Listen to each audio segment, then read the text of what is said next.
Chapter 13. Don't ever try to weasel out of a promise. This was an age of savagery, raw and primitive. In such a world, every weakling blindly worshipped the strong.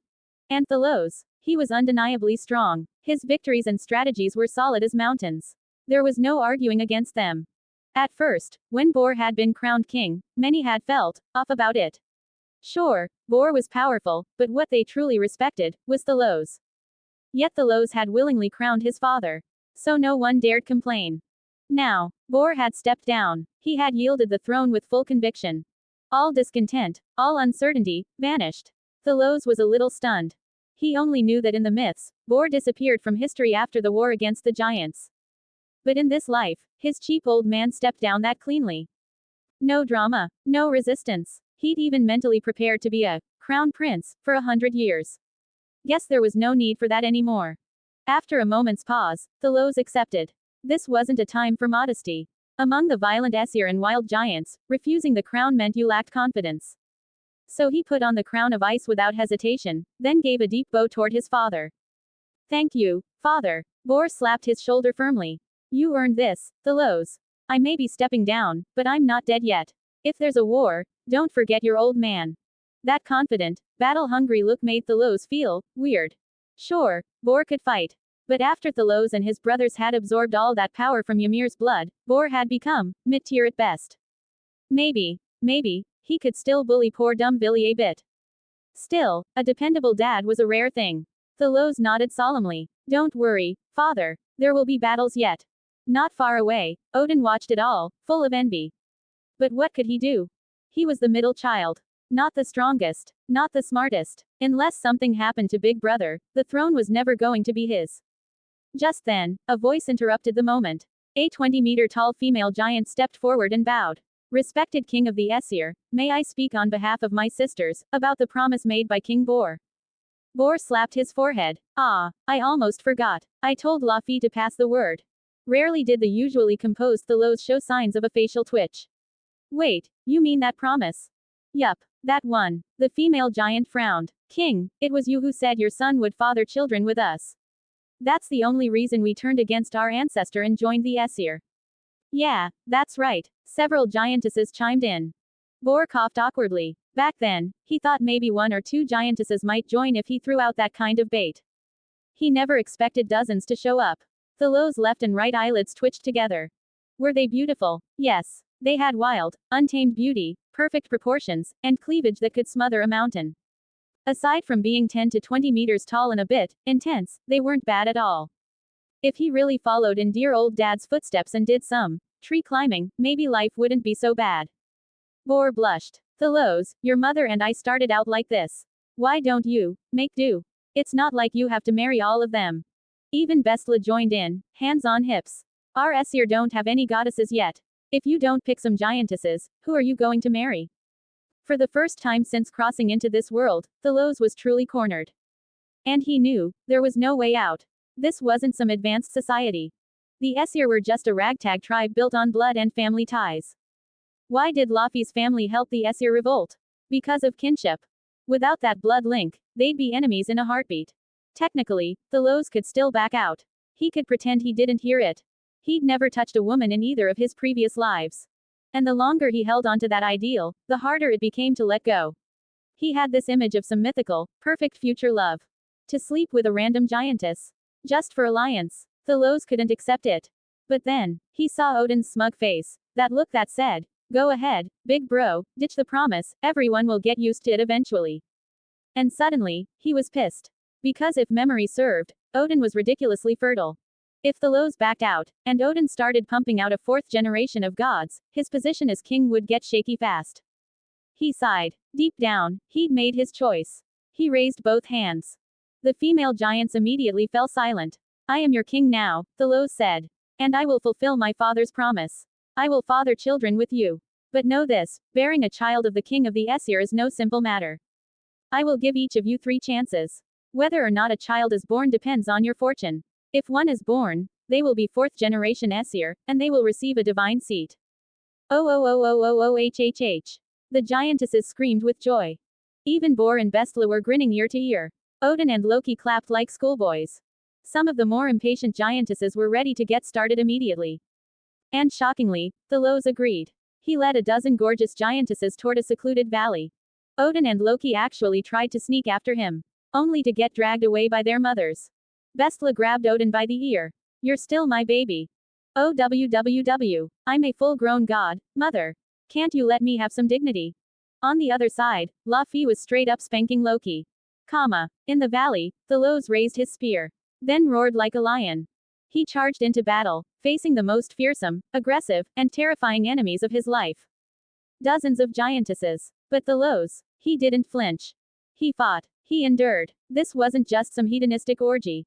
It was war, a battle between a god and an army of giants. And later, it would inspire the legend of Valhalla itself. The strongest warriors shall be most beloved, and after battle, there shall be eternal feasting. 3 days later, Odin saw his brother.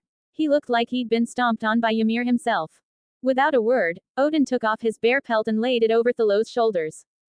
Then, in his heart, he swore, "One day, I'll marry a beautiful, gentle goddess. I'll never touch a giantess." Next year, the giantess Jarnsaxa gave birth to the first fourth-generation god. Thor, god of thunder. Then came Tyr, god of war and courage. And then Vyr, the silent forest god, born to the giantess Greer. And so, the genealogical records of Norse myth were already completely out of order. 2 comments 0 vote. Chapter 14. Target, Searcher. That battle was too brutal. From the valley echoed wave after wave of thunderous, earth-shaking, battle cries, from the giantesses. Countless trees snapped like twigs, the sound of cracking wood never ceased. Bor could only sigh. Such was the reality of the Aesir in this era. They were called a divine race, sure. But at this stage, it was far more accurate to call them divine barbarians. Still, in Bor's eyes, and most of the tribes, only one thing truly mattered now. Grandchildren. The sooner, the better. Might as well start educating the kid early. Eventually, after what seemed like ages, Thalos emerged. He glanced at his 2 foolishly curious little brothers, then looked toward his parents, who were clearly gossiping, and gave a dry, exasperated explanation. "Give it some time. We'll see if any of them get pregnant. Either way, as long as the children inherit both Aesir and giant blood, you have no objections, right?" Bor nodded dumbly. But Bestla wasn't having it. "What if they don't get pregnant? Then, I'll meet with them a few more times." Thalos sighed, giving in reluctantly. He'd been born into this world as Bor's son. It was only natural he carry the weight of the Aesir's destiny. If he alienated his own people, this world might well collapse into destruction even faster. As for producing divine offspring, Thalos was confident. Unlike others, he had a powerful awareness of the world's changes. The others didn't realize it yet, but the very fabric of the world was already shifting. With the death of Ymir, the anchor of the old order, the world had silently expanded, preparing to house more gods. First, Thalos felt it. Then Odin. Then Billy. All 3 slowly turned their heads, eyes falling on Ymir's bloated, otherworldly corpse. No, it wasn't bloated from water.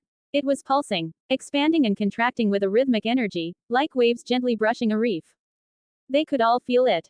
That strange pulse, it was touching the core of their being. "Big brother," Odin murmured, "I feel like the world is calling to me, through Ymir's bloodline. It wants me to do something with his body." Billy, ever the simple one, nodded in agreement. Thalos slowly lifted his gaze toward the snowy, frigid night sky. "You're right," he said. "The world yearns for change." He knew exactly what the world wanted. In the Edda, Odin and his brothers responded to this call by disassembling Ymir's body and reshaping the world. This time, Thalos stopped them. "But Ymir alone isn't enough." "Not enough. But I heard the voice of the world," Odin challenged, for once daring to speak up. "Oh, my foolish little brother, reacting step by step won't make you a great king. You must lift your eyes to a higher plane of thought." Higher plane. Their eyes followed the direction of Thalos' finger. Beyond the frostbitten landscape where floodwaters had barely receded, where ice began to freeze again under the returning cold, they gazed upon the Ginnunga Gap. The chasm of creation, the line dividing the worlds. There, elemental forces of fire and ice met and clashed in eternal turbulence. They had defeated Ymir, ruler of the frost. But beyond that chasm, across that 3,000-meter-wide void, a titanic figure loomed, holding a flaming sword. Even from afar, they could see him raise his weapon and stir up tsunamis of fire, flinging them across the void toward the frost world. That blazing red figure, vague and massive, could only be one being. Bor's expression twisted between excitement and shock. You mean to say? Thalos' face turned grim and resolute. Yes, we must slay the primordial fire giant, Searcher. Only by claiming the powers of both fire and ice can we reshape this world from the ground up. Only then can we lay new laws, fill the empty void, and usher in the birth of new elements, of new life. Shock. Oh, they weren't done being shocked. Bor had once rallied the Aesir against Ymir because there was no choice, the fate of the tribe was on the line. But this was aggressive, grand, a vision that would shake the world. Had Thalos suggested this before Ymir's fall, Bor would have refused without hesitation. But now, he couldn't say no. Thalos had slain Ymir. He was a hero, and more importantly, he was king. Bor had no reason to hold back his son. In fact, he was secretly relieved he'd passed on the crown early, because now, he might have only slowed the Aesir down. Bor straightened. Then give the order, Your Majesty. We are ready. That was his way of saying, don't think of me as your father now. Think of me as a soldier of the Aesir. Thalos looked around. So many eyes. So many hearts. He adjusted his goals. Under normal circumstances, he might have considered these people dead weight. But this group. Bor, the former strongest warrior of the Aesir. The frost giants loyal to them, tough, powerful, and innately resistant to fire. Yes, it was time for them to step up. On the other side, the fire giant Searcher was growing increasingly restless. He couldn't explain it, but the world had changed. Something huge had happened, something he hadn't seen.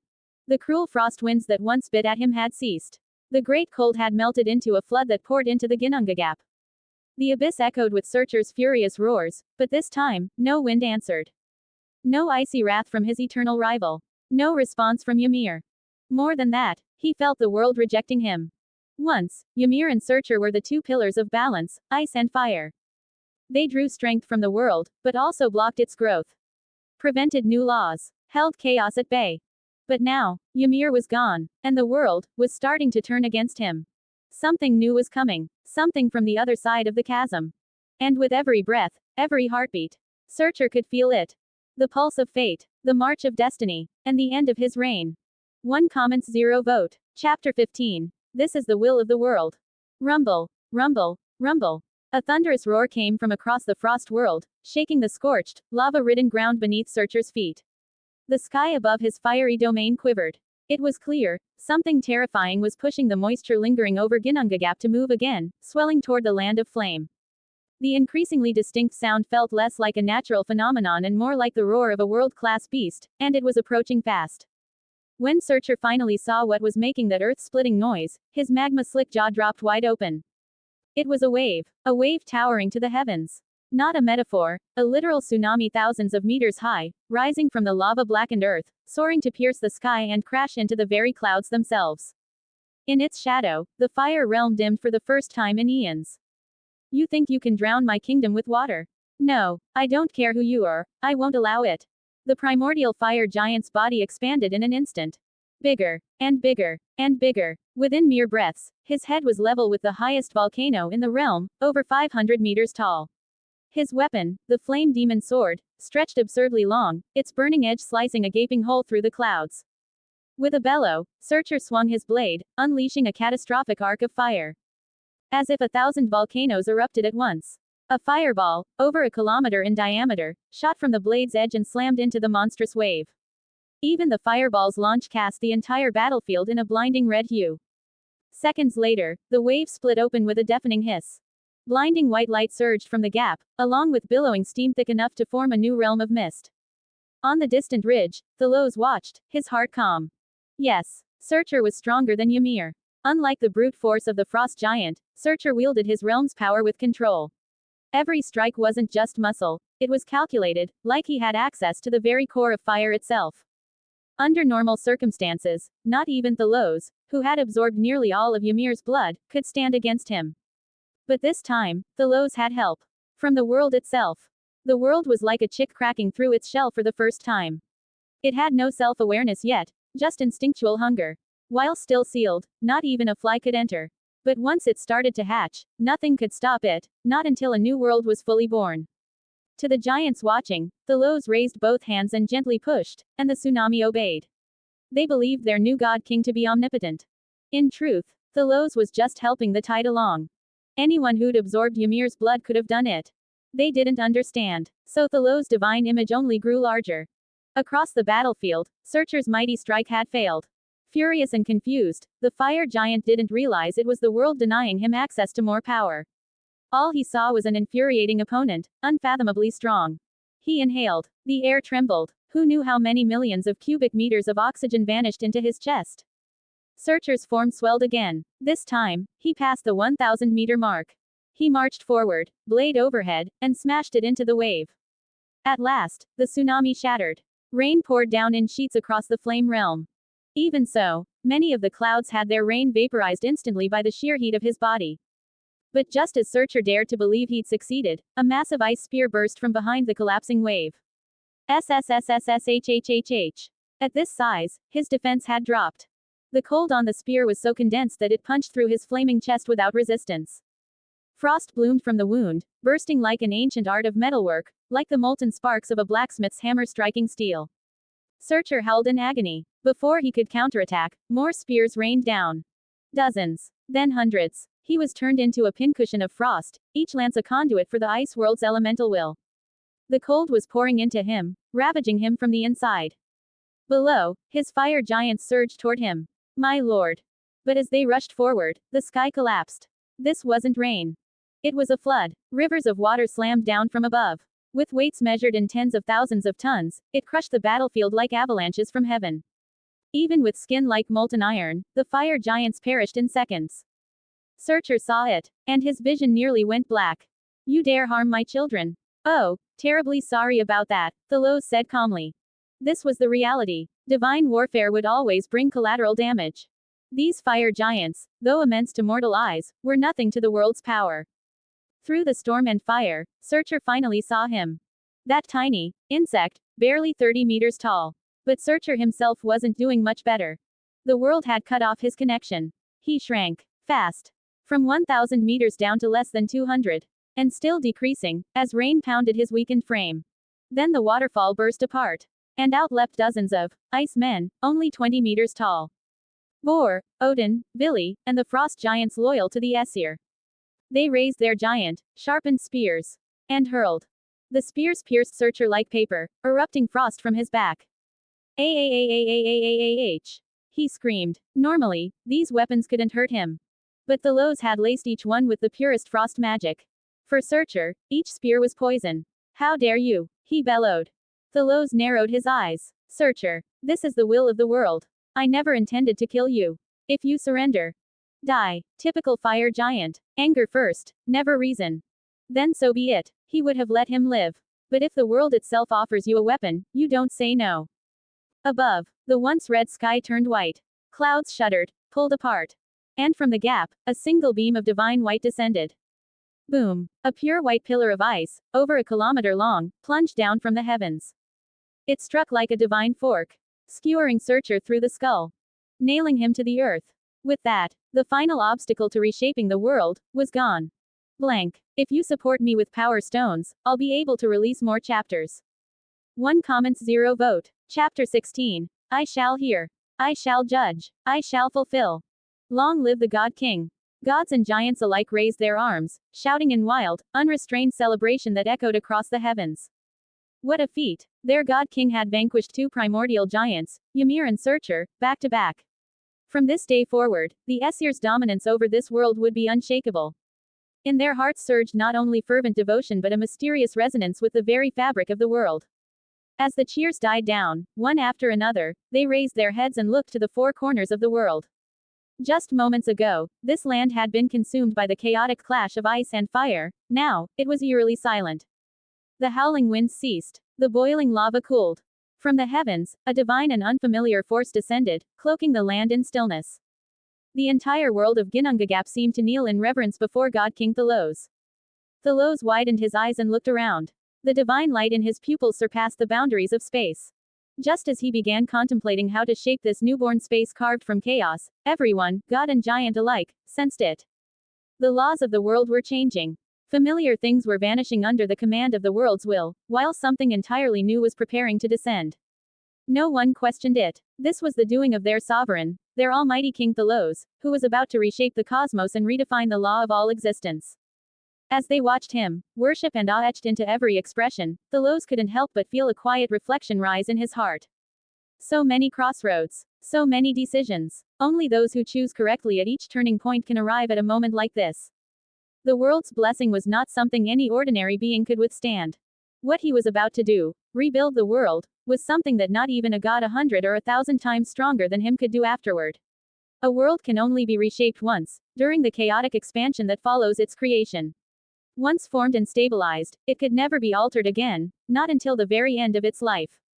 For most god kings, even this once-in-a-lifetime opportunity was beyond reach. But Thalos had it now. And he would use it to forge a better world.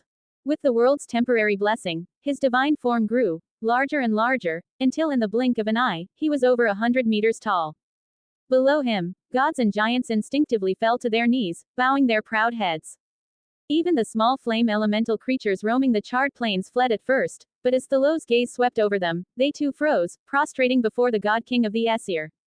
From above, a divine pressure unfamiliar to all living things descended. It was as if the entire world had transformed into a golden, towering temple 1,000 meters tall. Thalos' mighty form rose even higher, becoming the first giant of the cosmos, his gaze endless and all-seeing. Raising both hands toward the heavens, he spoke. His voice resonated with the world itself, reverberating across all existence with a deep, magnetic timbre. I have been entrusted by the world. I shall now reshape it. Whatever desires you hold, speak them to me. I shall hear. I shall judge. I shall fulfill. The voice spread to every corner of creation. Every strong heart beat wildly in its wake. Even the gods found it hard to breathe, much less the giants. No one spoke. Not at first. They glanced at one another, stunned into silence. It was Bor who broke it. The old warrior lifted his head and called out with conviction. Great God King of the Aesir. The world in which we dwell is too dark, too void of life. We long for a new homeland, one bathed in light. It was a simple and honest request. Since their ancestor Buri was first licked from the ice by the cow Audumbla, the Aesir had lived in cold, endless darkness. Perhaps the frost giants were accustomed to it, but the Aesir longed for sunshine. They always had. And now, with his son the God King wielding authority over the world's reshaping, why not speak the desire out loud? In response, Thalos raised a single hand. In his mind, he envisioned a divine realm of eternal spring, a garden filled with beauty and light. The will of the world translated that vision. And high above, a mirage shimmered into view. A golden palace. Flourishing courtyards. Sunlight everywhere. Woo-ah! Gasps of wonder spread through the crowd of gods. Their hearts were immediately seized by longing. Bor's old face couldn't hide its awe. It's beautiful. What if we called this place Asgard? Internally, Thalos groaned. To outsiders, the name, Asgard, might sound noble, but in truth, it just meant garden yard. In the Aesir tongue, a name as tacky and literal as calling a palace backyard paradise. Still, Thalos wouldn't argue with his father. He didn't want to disrupt fate too much and risk backlash. He nodded with regal calm and answered with a single word. Granted. With that, others stepped forward. Next was the giantess Grid. My lord, palaces may not suit our kind. May we, the giants, have a land of our own? Thalos, well aware that Grid might be carrying the first of the fourth-generation gods, nodded and waved once more. Beneath Asgard, toward the east, a vast, snow-covered land appeared from the void. It was like the pre-flood frost world all over again. The gathered giants roared with joy. What if we called it Jotunheim? Of course. Jotun meant giant. Heim meant home. Another name about as creative as Giant Town. Still, the giants were ecstatic.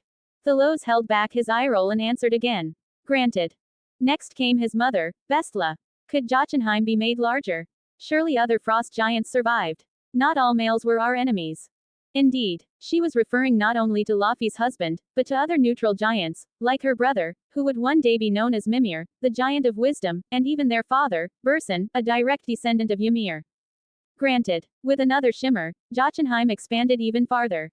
Then Odin stepped forward. I desire a world of shadow, one to imprison our enemies. A place where they will never see sunlight and be punished in cold and darkness forever.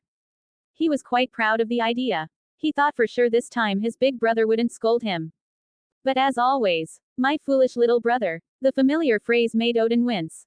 Blank. If you support me with power stones, I'll be able to release more chapters. 2 comments 0 vote. Chapter 17. The skull is the sky. Odin's face flushed bright red. He wanted to argue, but after years of being out-reasoned and outwitted by his older brother, he knew better. Every time he spoke up, Thalos would counter with an even more profound truth, leaving him utterly humiliated. So this time, he bit his tongue. Argue less, and maybe he'd be scolded less. Thalos, for his part, didn't want to keep crushing Odin in front of others either. After all, Odin was the second-born of the third generation of the Aesir. If not for Thalos, Odin would have been the unquestioned pillar of their people, a future god-king in everyone's eyes. But a barrel filled to the brim or left empty makes no noise. It's the half-full ones that clatter most dangerously. Odin was exactly that. Dangerous because of his half-understanding. Whether or not he would one day drink from Mimir's well of wisdom, nearly every major decision Odin made in recorded myth was a catastrophic mistake, either digging his own grave or dragging the entire Aesir clan into a pit with him, usually hand in hand with Loki. Looking at his obviously unrepentant brother pretending to yield, Thalos sighed and spoke. Root out evil completely. Strike down your enemies at their source. If you cannot conquer your foes, then destroy them utterly. Leaving a sworn enemy trapped in darkness only gives fate a chance to harden their heart, sharpen their mind, and steal their flesh. When they rise again in strength, what will we do then? Still unwilling to accept the advice, young Odin blurted, if they won't submit, we'll make them. We'll fight until they do. And if one clan resists, I'll conquer them. And if two rebel at once? Well, brother, maybe you could. What about 3, 10? Thalos narrowed his eyes and delivered the final blow. The very idea of endless revolts and burning borders made Odin fall silent. It was like trying to hold down 10 writhing fleas with 10 fingers, one was bound to escape. This, too, was the flaw of Odin's reign in the Edda, constant internal strife, even during the height of Aesir power. And the moment Odin weakened, every buried grudge rose in open rebellion. But this life would be different. Thalos chose the path of kingly authority. His voice once more echoed through heaven and earth. Light and darkness have always had their place in the world. To know hope, one must first know light. To understand fear, one must first know darkness. We, the Aesir, are born of tribulation, but must never perish in comfort. Thus I decree, Asgard shall have day and night, and the 4 seasons. Our children must face wind, storm, and lightning. And even in the darkest of lands, there shall be at least one day of sunlight. One by one, requests were made. Each was judged. Each was fulfilled or refined. The gods and giants alike were satisfied. Then, at last, with Thalos' resounding declaration, the great reshaping of the world began. To some extent, it felt as though the world itself had been waiting impatiently. The pulse of its will grew stronger and stronger. Thalos and his brothers could feel it beating beneath their very skin. And Thalos did not keep the world waiting long. As his vision expanded beyond the land itself, he looked from far above at the vast Ginnunga Gap and its surrounding chaos. His gaze fell upon Searcher's ruined, terrible skull. Raising both hands toward it, 2 gigantic hands made of cloud descended from the heavens. Over 1,000 meters in length, these divine hands lifted the shattered skull of the fire giant high above the clouds. Once, the world had entrusted its foundational essence to Ymir and Searcher, hoping they would guide its order. But their ignorance stifled the world's evolution. Now, the world reclaimed what had been given, through Thalos' will. To the onlookers, it appeared that Thalos, with divine grace, ground Searcher's skull to ash, scattering its essence. In truth, he was extracting the flame origin infused into Searcher by the world itself, refining it and casting it back into the world's core. Those flames, once concentrated, earned a new name. The Eternal Fire. With a majestic toss of the cloud hands, the Eternal Fire burst into the sky like a wildfire, spreading at speeds beyond human comprehension. No longer shaped like a skull, it fused with the sky, then surged outward, clashing against the outer chaos beyond the world's borders. Order and chaos collided violently. And where they met, unstable energy was born, neither order nor chaos. Its fate now depended on which side was stronger to claim it. In the Edda, Odin had used Ymir's skull to form the sky. But this time, Thalos had gone far beyond. Sensing the eternal fire's expansion nearing its limit, another pair of colossal cloud hands descended, this time from the frost-covered earth, and lifted Ymir's skull high into the heavens. Hidden within it was the long-suppressed power of eternal frost. It burst forth, joining the eternal fire in its conquest of chaos. Ice and fire, 2 pure elements, perfectly balanced, guided by Thalos' divine will. Together, they expanded, carving out a world 3 times larger than the one Odin created in the myths. Once the borders were claimed, Thalos instilled in the sky the concepts of sun and moon, along with new moon, full moon, waning moon. With fire came day. With frost came night. As his thoughts became law, the world gained a true cycle of day and night. Let there be light, he whispered. And with that gentle utterance, the hottest flame from Muspelheim was raised into the sky and became a great burning orb, the sun. It was the first time the gods and giants had ever seen such a thing.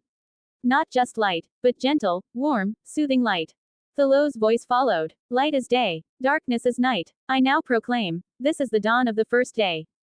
After eons in the eternal night, even the slightest change in law was enough to inspire awe and trembling reverence. But this was world-making, and no matter how humbly Thalos tried to insist he was merely reshaping, the historians of ages to come would all agree on one term. Creation. Blank. If you support me with power stones, I'll be able to release more chapters. 0 comments 0 vote. Chapter 18. 7 Days of Creation Part 1. From the endless outer chaos, Thalos expanded the world's boundaries, pushing outward into the void. And with that done, he began the next critical step, sealing it off. Where the divine eye gazes, there shall the world's edge lie. To completely separate this world from the boundless chaos beyond, what was needed above all was air, vast, endless air. Ordinarily, this would be a tremendous undertaking. But thanks to the skulls of Ymir and Searcher, the two primeval giants, much of it could be done in one go. By the time all this was completed, 3 full days had passed. If one could zoom out far enough, beyond the world's veil, they would see a perfectly round globe glowing with blue light, wrapped around an unimaginably massive ash tree. This tree stretched from the depths of the world all the way to the heavens. It had grown from the hearts of Ymir and Searcher, taken after they were slain. Thalos couldn't help but smile at the sight. Perhaps, he'd call it Yggdrasil, the world tree. Within the glowing orb of the Ginnungagap world, Yggdrasil's fresh green branches shimmered with vitality. Countless elemental forces of earth, water, fire, and air floated around the tree's trunk, some in motion, others fixed in place, waiting for Thalos to reach out and reshape them with divine will. Beneath his enormous divine form, the gods and giants had already been watching for 3 days straight. From the corner of his eye, Thalos noticed Odin practically squirming, desperate to help but unsure how to ask. He chuckled and called out. My divine brother, won't you lend me a hand? Odin beamed. How can I help? Willie, their younger brother, nodded excitedly. Thalos looked around. Help me move the excess water of this world into the Ginnungagap chasm. Huh, how do we do that? You both inherited a share of Ymir's power. Just imagine a mighty wind, driving the waters toward the chasm. Got it. After Ymir died, the flood that followed was cataclysmic. The warmth from Searcher's corpse had only made it worse, causing the planet's temperature to skyrocket. In the Edda, the great chasm of Ginnungagap was filled with a freezing, deadly ocean. This time, it was still an ocean, just far vaster, and warmer. Born from the blood of 2 primeval giants, this sea filled the Ginnungagap basin and eventually, supported by the world tree, settled into a massive stone basin, becoming a true ocean. Odin and Willie were effectively just water haulers. It was Thalos, the god who crossed worlds, who gave the sea its fundamental qualities. Pressure, density, fluid dynamics, all the scientific properties that governed oceans in his past life, were now established and enforced within this one. Thalos hadn't forgotten. In the Edda, Odin and his brothers had neglected to define the sea, which led directly to the Vanir gods storming the gates. He chuckled. After all, Njord, the Vanir leader, was the god of the sea. But this time, with Thalos having laid down such ironclad definitions, would Njord even have a throne to sit on? That night, future scribes would record this with reverence. Greater than, Thalos ordered the gods to gather the world's waters, and thus the seas were formed. To the Vanir, it might sound like the Aesir were rewriting history to make their god-king look good. No one noticed that hidden deep beneath the Ginnungagap basin, Thalos had quietly placed something strange, a tiny plug-shaped device. A mischievous little trick from the creator god himself. He couldn't wait to see Njord's expression the day he tried to claim the ocean. Either way, the definition of the ocean became the entire focus of the 4th day. On the 5th day, under Thalos' guidance, the gods and giants worked together to cast the corpses of Ymir and Searcher into the ocean. Their bodies, like the rest, were broken apart by divine cloud hands and dissolved into primordial matter. Slowly but surely, dirt and stone gathered around these bones. Upon the roots of the world tree, the first continent began to take shape. Even a single bone from the primeval giants projected a massive, semi-transparent shadow into the forming world, expanding visibly with every second. Some bones grew larger than mountains, each one a kilometer or more in size, and these attracted dirt and soil, becoming towering mountain ranges. Ymir and Searcher's hair scattered into the wind, decomposed into source elements, then reassembled into giant trees. Thus, a vast continent took shape. They named it Midgard, meaning the Middle Garden. To the east, across a great river called Ifing, lay the promised land for the giants, Jotunheim. To the west, a lush, peaceful territory was quietly reserved for the future Vanir gods, Vanaheim. Above Midgard, connected to the world tree's trunk, Thalos blended earth and air elements to form a lighter yet equally solid continent, Asgard. It was roughly 90,000 square kilometers in size and divided into 12 reserved zones for the Aesir gods and their kin.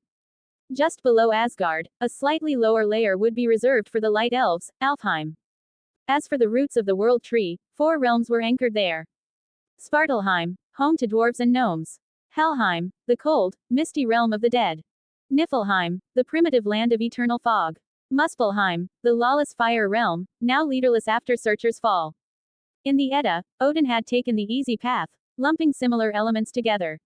It gave each world its own flavor, but also made them extreme and uninhabitable. Thalos, in contrast, took a more humane approach. Asgard might have gotten the best of everything, but it hadn't hoarded it all. His voice thundered across the world. The most beautiful things in existence must not belong to one race alone. All have the right to witness beauty. So he built rainbow bridges, one in each of the 8 other realms, connecting them to Asgard's front gate, using a blend of ice, fire, and air. By the end of that day, Thalos had created the 9 realms. On the 6th day, the gods, looking out at their vast, empty world, felt the stirrings of purpose. Urged on by the will of the world itself, they decided to create mortal beings. Thalos casually plucked a branch from Yggdrasil and cast it toward Midgard. It broke apart midair, and from it formed countless mortal men, all modeled in the image of the Aesir, each about 6 feet tall. Bor, the creatively barren father of the Aesir, named the first man. Ask. Then Thalos flicked a second branch, this time from an elm tree. It split and became the first mortal woman. His mother, Bestla, named her Embla, blank. If you support me with power stones, I'll be able to release more chapters. 1 comments 0 vote. Chapter 19. 7 Days of Creation Part 2. Thalos bestowed upon these mortals life and souls, Odin gave them reason and form, Willi granted them loyalty and motion, and Bor gave them speech. Thus, the first ancestors of humankind were born. What none of the gods, Thalos aside, had expected was this: on the vast lands formed from the corpses of the 2 primeval giants, strange worm-like creatures began to emerge. Bored, Thalos casually granted these beings spiritual awareness. Bathed in sunlight, some of the creatures, though appearing like maggots, were more akin to silkworms, transformed into beautiful light elves. With their elegant, slender forms and radiant appearances, they immediately won the affection of both Aesir gods and giants alike. Without hesitation, Thalos granted them residence in Alfheim, assigning them the task of serving the gods closely. The others, those born from the darker recesses of Ymir's corpse, drawn to the shadows, became the Dark Elves, and were grouped with the dwarves and gnomes, created also from the primeval giants' remains. And with the surviving fire giants still around. The 9 realms of the Ginnungagap world were now fully populated with intelligent life. Yet from the very beginning, Thalos had resolved not to follow in Odin's mythical footsteps by using the other mortal races solely as resources to be exploited by the Aesir. Even the dwarven realm of Svartalheim, cloaked in endless night, would receive 1 month of sunlight. Even the deathly cold realm of Helheim would experience a month of spring. Odin muttered disapprovingly, "Brother, you're overcomplicating things." Thalos shook his head. "You don't get it. As a god king, you must never shut off the lower world's path to ascension. I left rainbow bridges in all 8 other realms specifically so that the elite of each realm might one day rise to Asgard, and rule the 9 realms with us." Odin clearly wasn't convinced. What if mortals just keep multiplying? What if one day Asgard gets too crowded? Thalos's gaze seemed to transcend time itself, as if he saw a future so distant none could imagine it. "My foolish brother. A world has a fixed ceiling for how much divine power and how many deities it can hold. One day, the Aesir will stop expanding. When that day comes, we'll simply implement a bottom rank elimination system." Bottom rank what? Thalos didn't explain further. The world tree was still in its youth.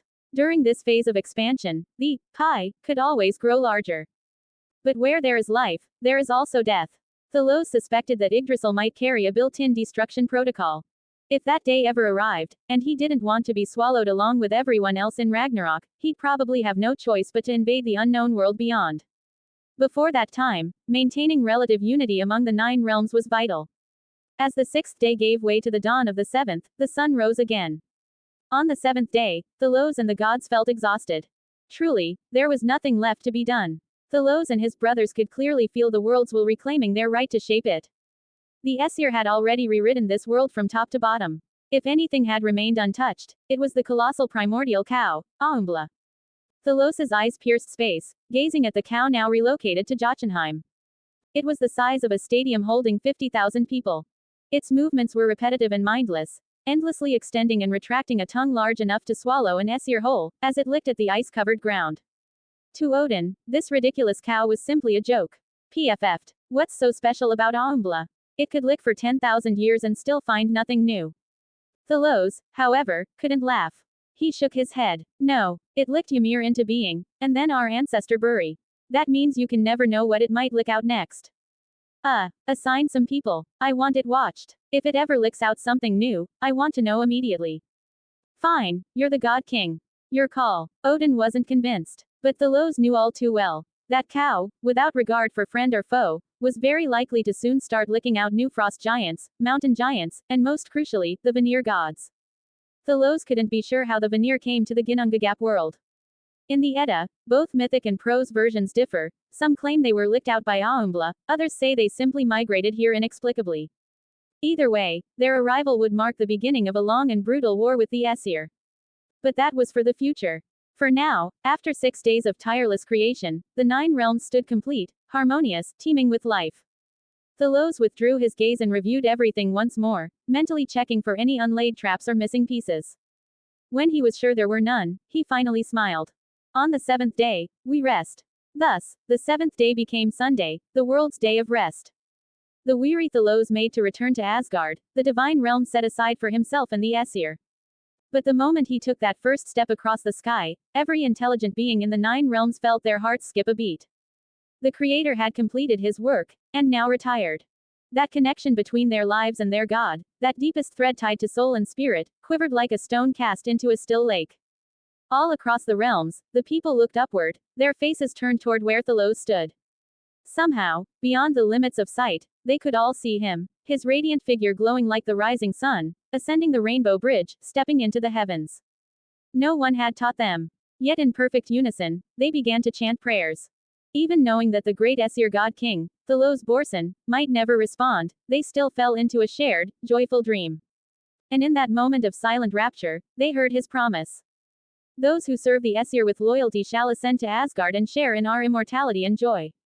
Strive, battle, prove yourselves in blood and valor.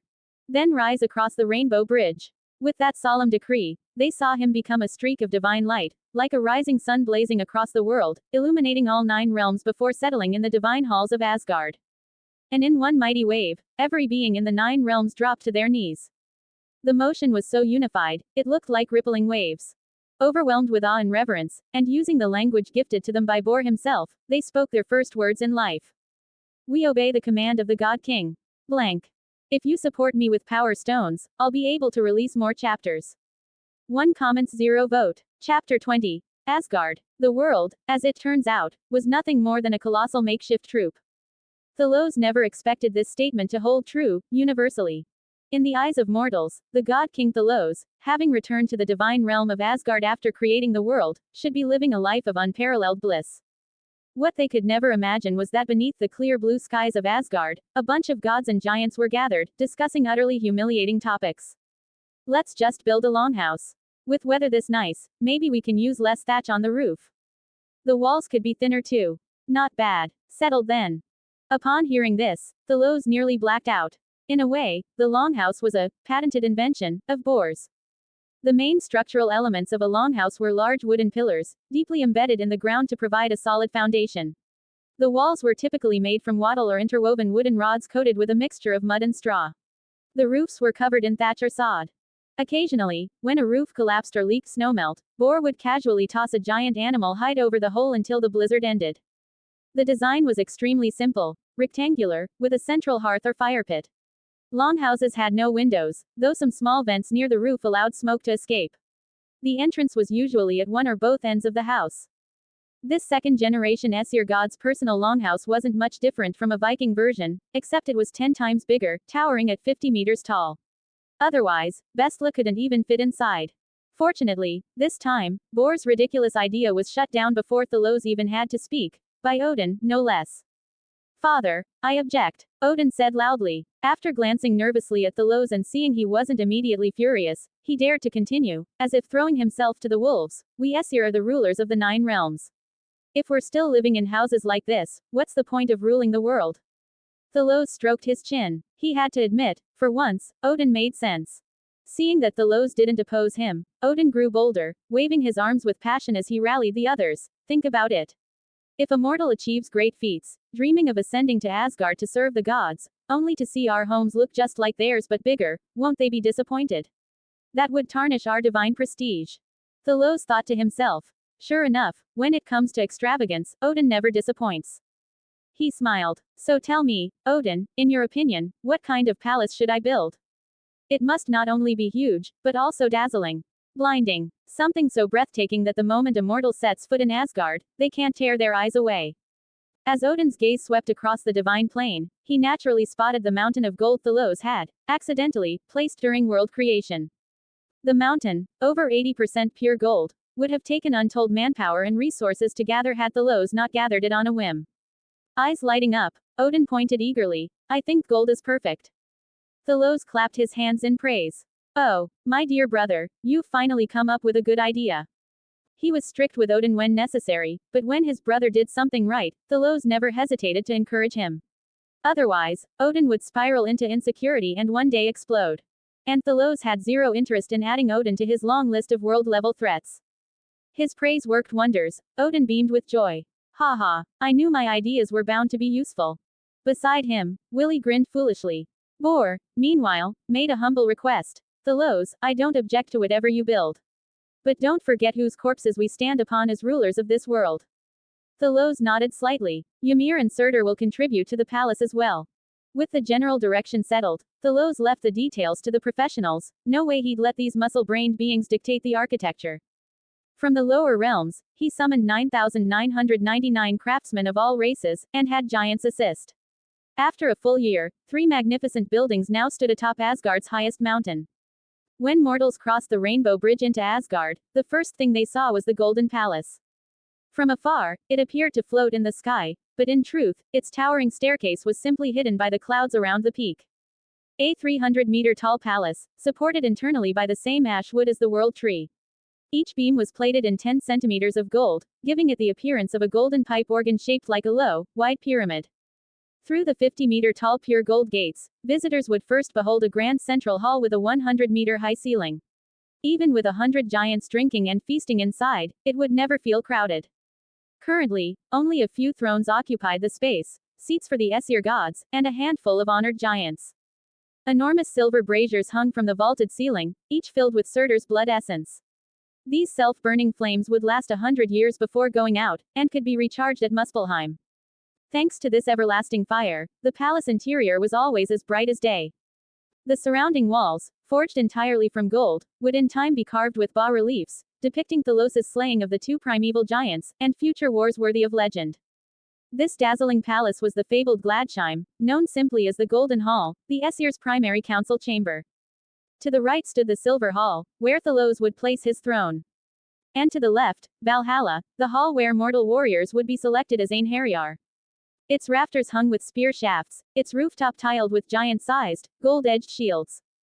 The structure had 540 doors, each capable of allowing 800 mortals to pass through at once. Beyond its banquet-ready central hall and combat arenas, Valhalla spanned 3 massive levels, each tall enough for a 20-meter-tall giant to walk freely. But the most striking feature. At Valhalla's front gate stood 2 enormous weapons, Surtur's flamed sword, and Ymir's crude stone axe. These relics of the primeval giants needed no explanation. The elemental auras they emitted were visible to the naked eye. And should anyone foolish enough reach out to touch them, the wrath, flame, or frost sealed within would be the least of their worries. The residual grudges of the slain titans alone were enough to make an ordinary soul shatter from terror. Blank. If you support me with power stones, I'll be able to release more chapters. 1 comments 0 vote. Chapter 21. Thor the God of Thunder. Aside from the 3 main palaces, in order to demonstrate that they had no ambitions of seizing power, Bor and his wife, Odin, and Billy each built a copper-covered palace at the back of the Golden Palace's mountain. Though brass might still shine like gold from afar, those in the know could tell the difference. Their spontaneous gesture spread to the mortal world through the mouths of the craftsmen. Mortals began to identify one another's status by the clasps on their capes. If the clasp was made of ornate carved gold, it denoted nobility; if it was a plain brass clasp, it signified a commoner. Having only palaces might have been too monotonous. Near the palace complex were branches of the world tree, with various creatures living around them. For instance, the boar Sarimnir served as a source of meat.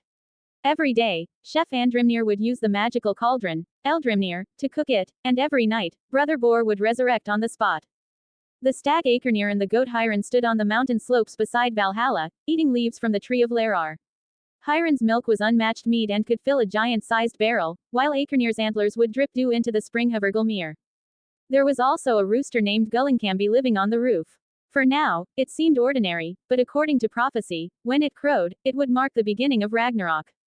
Just as the construction of the palaces was completed, the giantess Jarnsaxa suddenly went into labor. It all happened so abruptly. One moment, the skies over Asgard were clear and sunny; the next, they were filled with dark clouds and fierce winds. Anyone unaware might have thought some demonic force was attacking.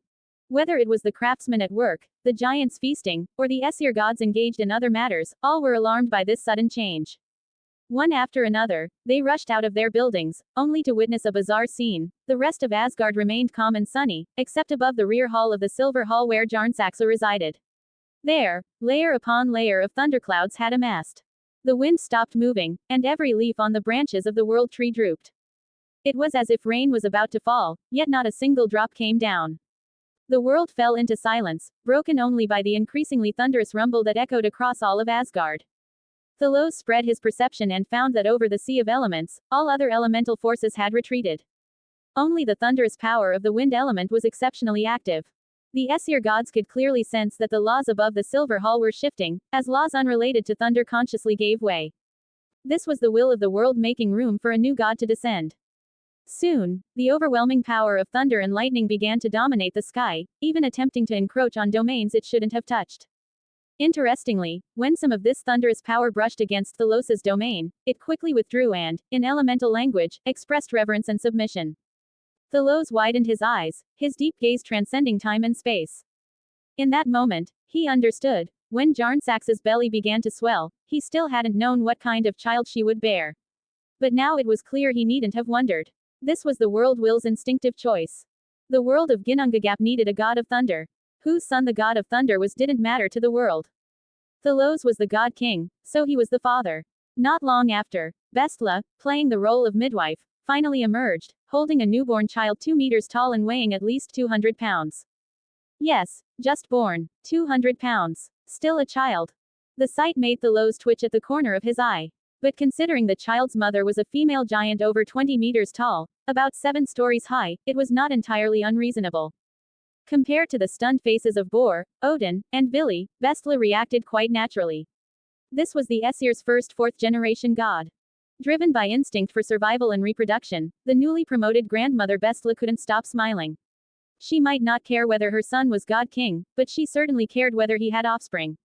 A powerful divine descendant was a guarantee of the Aesir's enduring strength. It also gave all the giants and mortals who served the Aesir a lasting object of loyalty. Dear Thalos, have you thought of a name for the child? Outside the Silver Hall, thunder roared. The air within the hall was filled with divinity familiar to the gods, so much so that it should no longer be called a temple, but rather a shrine. Within the great hall stood the sacred statue of their ancestor Buri. His eyes, made of black onyx, seemed to gaze with profound insight at his great-grandson. The statue seemed to smile. Listening to the thunder outside the window, Thalos smiled as well. Thor, the god of thunder. Rumble, rumble, rumble. A deafening boom shook the heavens as more thunderclouds gathered, unleashing a continuous barrage of thunder. The spirits of lightning seemed to declare their allegiance to the new god in this way. Bor was overjoyed. Laughing, he took Thor from Bestla's arms. Let Grandpa hold you. Little did he know, whether because of his rough handling or because his 5-meter-tall frame seemed petite, in comparison, Thor felt uncomfortable. He raised his chubby but pot-sized fist and punched Grandpa square in the left eye. Ah! Bor cried out in pain. His eye visibly swelled and darkened. Worst of all, there was nowhere he could complain. Who told him to shove his big bearded face over like a black bear, only to get sucker punched by his adorable grandson? As his eye turned black, Thor the good grandson actually giggled. PFF'd. Who? Ha ha ha ha. All the gods burst into laughter, except for poor Grandpa Bor, whose world had just been rocked. Thor grew quickly. As a child with 3/4 giant blood, his genes turned out surprisingly good. He didn't seem slow-witted like in the epic Edda, but rather quite clever, with a stunningly strong physique. By the time he was 2, he could lift his 5-meter-tall, 800-pound grandfather Bor like a barbell. With the birth of the 2 male gods, Tyr and Vyre, the Aesir no longer faced any risk of a lineage break. In a way, Thalos owed it all to the Aesir's almost primitive and wild customs. His parents never forced him to marry any giantess. After all, back then, Bor had simply knocked Bestla out with a club on the battlefield and dragged her home, turning raw rice into cooked rice, so to speak. Most female giants were casual and admired strength. Bearing Thalos's child and living with Thalos were 2 entirely separate matters. Some stayed in Asgard, while others returned to live in Jotunheim. In Thor's 4th year, the magical cow Aumbla finally pulled a stunt on Thalos. Blank. If you support me with power stones, I'll be able to release more chapters. 2 comments 0 vote. Chapter 22. You won't even call me, Your Majesty. Day after day, year after year, the giant cow Aumbla continued to lick the massive block of ice. It was so unique that it was hard to say whether it truly existed in this world. It seemed more like a projection from another dimension cast into this one, impervious to any form of attack from this realm, yet still tangible to the touch. The glacier it licked was much the same. Thalos had once secretly attempted to destroy the glacier. He failed. The glacier existed in a spatial rift, utterly indestructible. Together, the cow and the glacier functioned like a timed capsule. Aside from Thalos, no one else knew what it would release next. The first it licked out was Ymir, the second was Buri, the first-generation god of the Aesir. So what would the third be? Even Thalos didn't know the exact sequence or what kind of being would emerge next. After all, the accounts in the Prose Edda and Poetic Edda often conflicted, containing artistic flourishes or edits by non-believers. For instance, there's a version in which there are 3 Norse war gods, Thor, Odin, and Tyr, and they're not even father and sons. In that version, Thor is the chief god. This time, things were a bit startling. The cow licked out over a dozen frost giants. The female giant Grid, assigned to monitor Aumbla, quickly reported this to Thalos. He sent Odin and Loki to handle it. If they could talk them down, great. Predictably, those frost giants went berserk, wanting to launch a grand revenge against the Aesir for the killing of their forefather Ymir. And predictably, they died a grand death. Thanks to Thalos swiftly having Odin kill the exiled giant couple in Jotunheim long ago, there were no other giants in the region opposing the Aesir. But with the cow continuing to lick new things into being, the atmosphere felt like a storm was brewing. Every time it opened its box, no one knew whether it would be a box of horror or a box of delight. The massive, single-celled creature that was Aumbla kept licking away at the ice. That day, after a sheet of ice fell away, a giant humanoid figure gradually became clearer. When the cow's thick tongue reached a certain point, platinum-colored light suddenly lit up beneath the ice from mysterious engravings on the rectangular platform where the figure lay. These glowing lines spread out, illuminating the entire platform in a soft, milky glow. The ice began to light up. With a series of cracking sounds, the outer layer of ice on the figure fractured like a shell of crystallized sugar and fell away easily. Aumbla immediately lost interest in the figure and began licking elsewhere. Then, a 5-meter-tall red-haired man suddenly leapt to his feet, frost and snow scattering from his body like falling leaves, revealing a pale and muscular physique. He opened his eyes, sharp and fierce like a hawk's. A breeze seemed to flow from his chiseled, rock-like face, causing his fiery red, ear-length hair to flutter without wind. Stretching his bull-like neck, he immediately reached into the ice, pulled out a longbow crafted from unknown wood, and drew an arrow, aiming it at the female giant watching him from a distant icy cliff. Caution. Threat. He was slightly surprised when the massive giantess made no move to attack. Instead, she called out in fluent Aesir tongue, "Aesir tribe." "You are," the god replied, relaxing his bowstring slightly. "By order of Aesir god King Thalos Borson, I am to watch over this place." Thalos Borson. The unfamiliar names and surname brought confusion to the man's face, but the title god king of the Aesir * made him lower his hand and put the arrow away. "Where can I find him?" The giantess pointed toward a nearby brilliantly colored rainbow. "Follow the Bifrost, and you'll find your answer." Understood. Having just awakened from a frozen stasis, he had far too many questions. But in this unfamiliar world, the existence of a nation built by his kin was the best news he could have hoped for. The sight of this new world intrigued him, especially once he stepped onto the Bifrost. The intense acceleration nearly made him lose composure. Everything around him blurred into streaks of color. In just a blink, he reached the end of the Rainbow Bridge in Asgard. He was startled. The first thing he saw were four massive, bloodshot eyes, two red, two white. Clearly, they belonged to two enormously sized giants. Fortunately, only the eyes remained. He had no doubt. If the Rainbow Bridge's guardian merely willed it, those terrifying eyeballs could unleash devastating energy and erase him from existence. Standing in the middle of the rainbow-hued bridge was a burly and handsome Aesir god clad in ornate golden chainmail, leaning on a giant battle axe. The red-haired man introduced himself. I am Jor. The other man seemed a little stiff. No, cautious was more like it. It took him a full 3 seconds to reply. I'm Billy Borson. Borson again. Jor raised an eyebrow. This Aesir didn't seem to be of pure blood. His hair color gave it away. Jor had countless questions, but before he could ask more, Billy stepped aside and pointed toward Valhalla. Jor understood the gesture. Thank you. As the two passed each other, Jor thought, now that's a proper guardian god. Asterisk. Little did he know, that brief exchange had nearly exhausted Billy's brainpower. All he remembered was his older brother's strict instruction: if the other party attacked, unleash the four eyeballs. If the other party didn't, no matter what they said, just point toward Valhalla. Jor crossed the Rainbow Bridge and officially stepped onto the land of Valhalla, overwhelmed by a surreal feeling. He saw stout and stubby dwarves, elves with light wings dancing in the air, and many humans who resembled Aesir but stood under 2 meters tall. The houses along the main road were mostly longhouses, a very familiar style to him. People were astonished by Jor's arrival but still bowed respectfully to him. A wave of pride surged in Jor's chest. This is the city of our Aesir. Asterisk. Before he had walked far, a squad of golden-armored human guards arrived to escort him to Valhalla. There, he met the god King Thalos, along with Bor and several other compatriots. Among the many gods and giants, the only one Jor took an immediate liking to was Bor, the only one of pure Aesir blood. After brief introductions, Jor suppressed his temper and performed a traditional Aesir salute, striking his left fist against his chest. But he directed the salute only toward Bor. Jor greets his kin. Jor, who? Thalos frowned slightly. This was clearly an obscure god. Not only had he never heard of him in any movie, TV show, or media before his transmigration, but he was also certain Jor had played no part in Ragnarok. In other words, this guy was unlucky, probably someone who died early during the war with the Vanir gods. Hey, you won't even call me, Your Majesty. Blank. If you support me with power stones, I'll be able to release more chapters. Blank. Easter discount on Patreon. From Thursday to Sunday, I'm offering a 33% discount on all Patreon tiers. Just use this code when you sign up. 7DC41. If you'd like to support the project and get early access to chapters, now's a great time to join or upgrade. The offer is only available for those 4 days. Thank you for your support. www.patreon.com/mutter closing square bracket.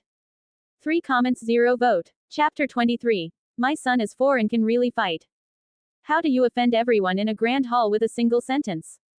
Jor personally demonstrated it. With just a few words, Jor revealed that, as a member of the Aesir, he didn't recognize Thalos as the God King. Once that sank in, the hall was instantly stirred into a commotion. Everyone looked around with growing anger on their faces. How could they tolerate this? Bor, initially filled with joy at meeting a fellow tribesman, had his delight wiped out by this man's arrogant statement. His hair bristled with fury as he loudly refuted, "Are you saying you don't recognize my son as the God King? Do you know how much effort and blood we've sacrificed for this world? It was only by working together to slay 2 progenitors of the giants that we earned the world's recognition." Jor wasn't listening. "I'll only join a nation of my pure-blooded kin." Odin's muscles swelled with tension, his hand already on his weapon. Jor's words didn't just reject giant bloodlines, they repudiated the legitimacy of granting giants status at all, and essentially called for the destruction of the entire foundation of the Aesir realm. That was a slap in the face to all 3rd and 4th generation gods, as well as every giant in the room. The giants rose collectively in rage. Odin, rarely this furious, shouted, "Madman! Take back those words, or I'll challenge you to a duel." "A duel?" Jor sneered, raising his divine war bow. "I only duel with the strongest." His eyes locked onto Thalos, seated on the throne of the God King. At that moment, Thalos laughed, loudly. "Oh, my foolish brother." That opening made Odin's expression twitch. "Why do I always get dragged into this?" Asterisk. Thalos ignored Odin's aggrieved glance, staring at Jor with a cold, mocking smile. You think you can rule us with the method you've envisioned? Fine. Come charging in from the Bifrost, defeat us all. Then you can have this throne. What do I care? Jor's expression shifted. His scheme had been seen through. Unwilling to rely on outright violence to force submission, he tried to leverage his pure blood lineage as a shortcut. But that was the fatal flaw in his plan. To be fair, that trick might have worked well among the Aesir. Strength was respected, and new powerhouses challenging those above wasn't unprecedented. Who would have expected Thalos to be immune? No, even defeating Odin could have left Jor with a path forward. After all, Odin was Thalos' younger brother, beating him would have given Jor an excuse to escalate the challenge. But Thalos wasn't playing by the usual rules. Thalos' sneer grew. You want to challenge me on the basis of shared blood? Fine. This is my son. He's 4 years old. He'll be your opponent. This time, it was Jor's face that turned pale. Not only had his plot to provoke Thalos into a direct challenge been seen through, but now he was being pitted against a fourth-generation god, a child. That wasn't just a denial, it was outright humiliation. Just as he was about to protest, a towering figure, 6 meters tall, rushed out. The boy was absurdly strong and chiseled with muscles. Apart from his beardless chin, nothing about him suggested he was a child. I'm Thor. I'm coming. Thor, the god of thunder, was born with a fiery temper. Aside from Thalos and Odin, no one could control him. He didn't sneak attack either. With a loud shout, he launched his assault. Such an attack, especially from a minor, wasn't considered breaking the rules. After all, Jor was a fully grown god. Couldn't he show a little leniency to a kid? No, Jor didn't want to fight Thor. Beating Thor would only prove he could defeat a child. Losing, even worse, he wouldn't even qualify to sit at the kid's table. Jor was furious, but he didn't expect this kid to be so terrifyingly strong. Thor roared, his muscles expanding as he raised his short-handled, square-headed hammer. A massive bolt of lightning shot through the window of Valhalla and gathered at the hammer's head. In the blink of an eye, Thor brought the hammer crashing down. Jor narrowly dodged with all his might. The blow struck the arena floor, hard as diamond, and shattered it instantly. The spot where Jor had just stood sank deeply, leaving behind terrifying cracks. Thunder roared. The swirling wind elementals seemed to chant a hymn of lightning. Thor, gaining momentum, didn't relent. He swung Mjolnir furiously, chasing Jor down with relentless blows. The tiles of the arena crumbled layer by layer, and a pit the size of half the field formed beneath them. Jor did retaliate, but his arrows were disintegrated midair by the lightning, scattering harmlessly. He was losing it. What was this kid? Giants were known for brute strength, but since when did they possess this kind of agility and elemental mastery? Engulfed in rolling thunder, Jor lost himself. Lightning blinded his vision, and Thor's unrelenting storm of attacks left him gasping for air. Sure, Jor had outstanding archery skills, but any archer who couldn't handle melee was not a true archer. And in melee, he was losing badly. Thor's combat skills were rough and unrefined, but his overwhelming physical strength made up for everything. He possessed a beauty known as raw power. Poor Jor was completely overpowered. Clang, clang, clang. He drew his longsword to block Mjolnir, but after countless clashes, he went numb. Then, clang, his sword was knocked from his hands. He dropped to the ground, sitting hard. Just as he thought Thor would smash his head in with the next swing, a sharp voice rang out from the throne. Thor. That's enough. Huh, that's it. Thor was still excited, clearly wanting more. He wasn't alone. His brothers Tyr and Vyr looked just as eager to jump in. Jor sat in despair, lips tightly pressed, turning his stiff neck toward the high-seated god. Thalos, wearing a kindly expression, winked. Is Thor too much for you? How about my son Tyr? He's 3.5. The moment he said that, all of Valhalla burst into laughter. Ha ha ha, ha ha ha ha, he doesn't even qualify for the kids' table. A fully fledged Aesir god, beaten by a 4-year-old brat. Even if the Aesir matured early and had advanced physiques, it was still utterly humiliating. Jor's face flushed red, then turned green. He said nothing. Thalos raised a hand, and after a few more seconds of chuckling, the hall quieted down. Jor, for now, I'll still treat you as kin. If you still consider yourself Aesir, you can go replace my brother Vili as the gatekeeper of the Bifrost. If you can't accept that, do as you please. Let's not forget, new frost giants were constantly being born in this world. Most would instinctively attack any member of the Aesir they encountered. Knowing that, the Bifrost got itself a new guardian, Jor, the bow god. Blank. If you support me with power stones, I'll be able to release more chapters.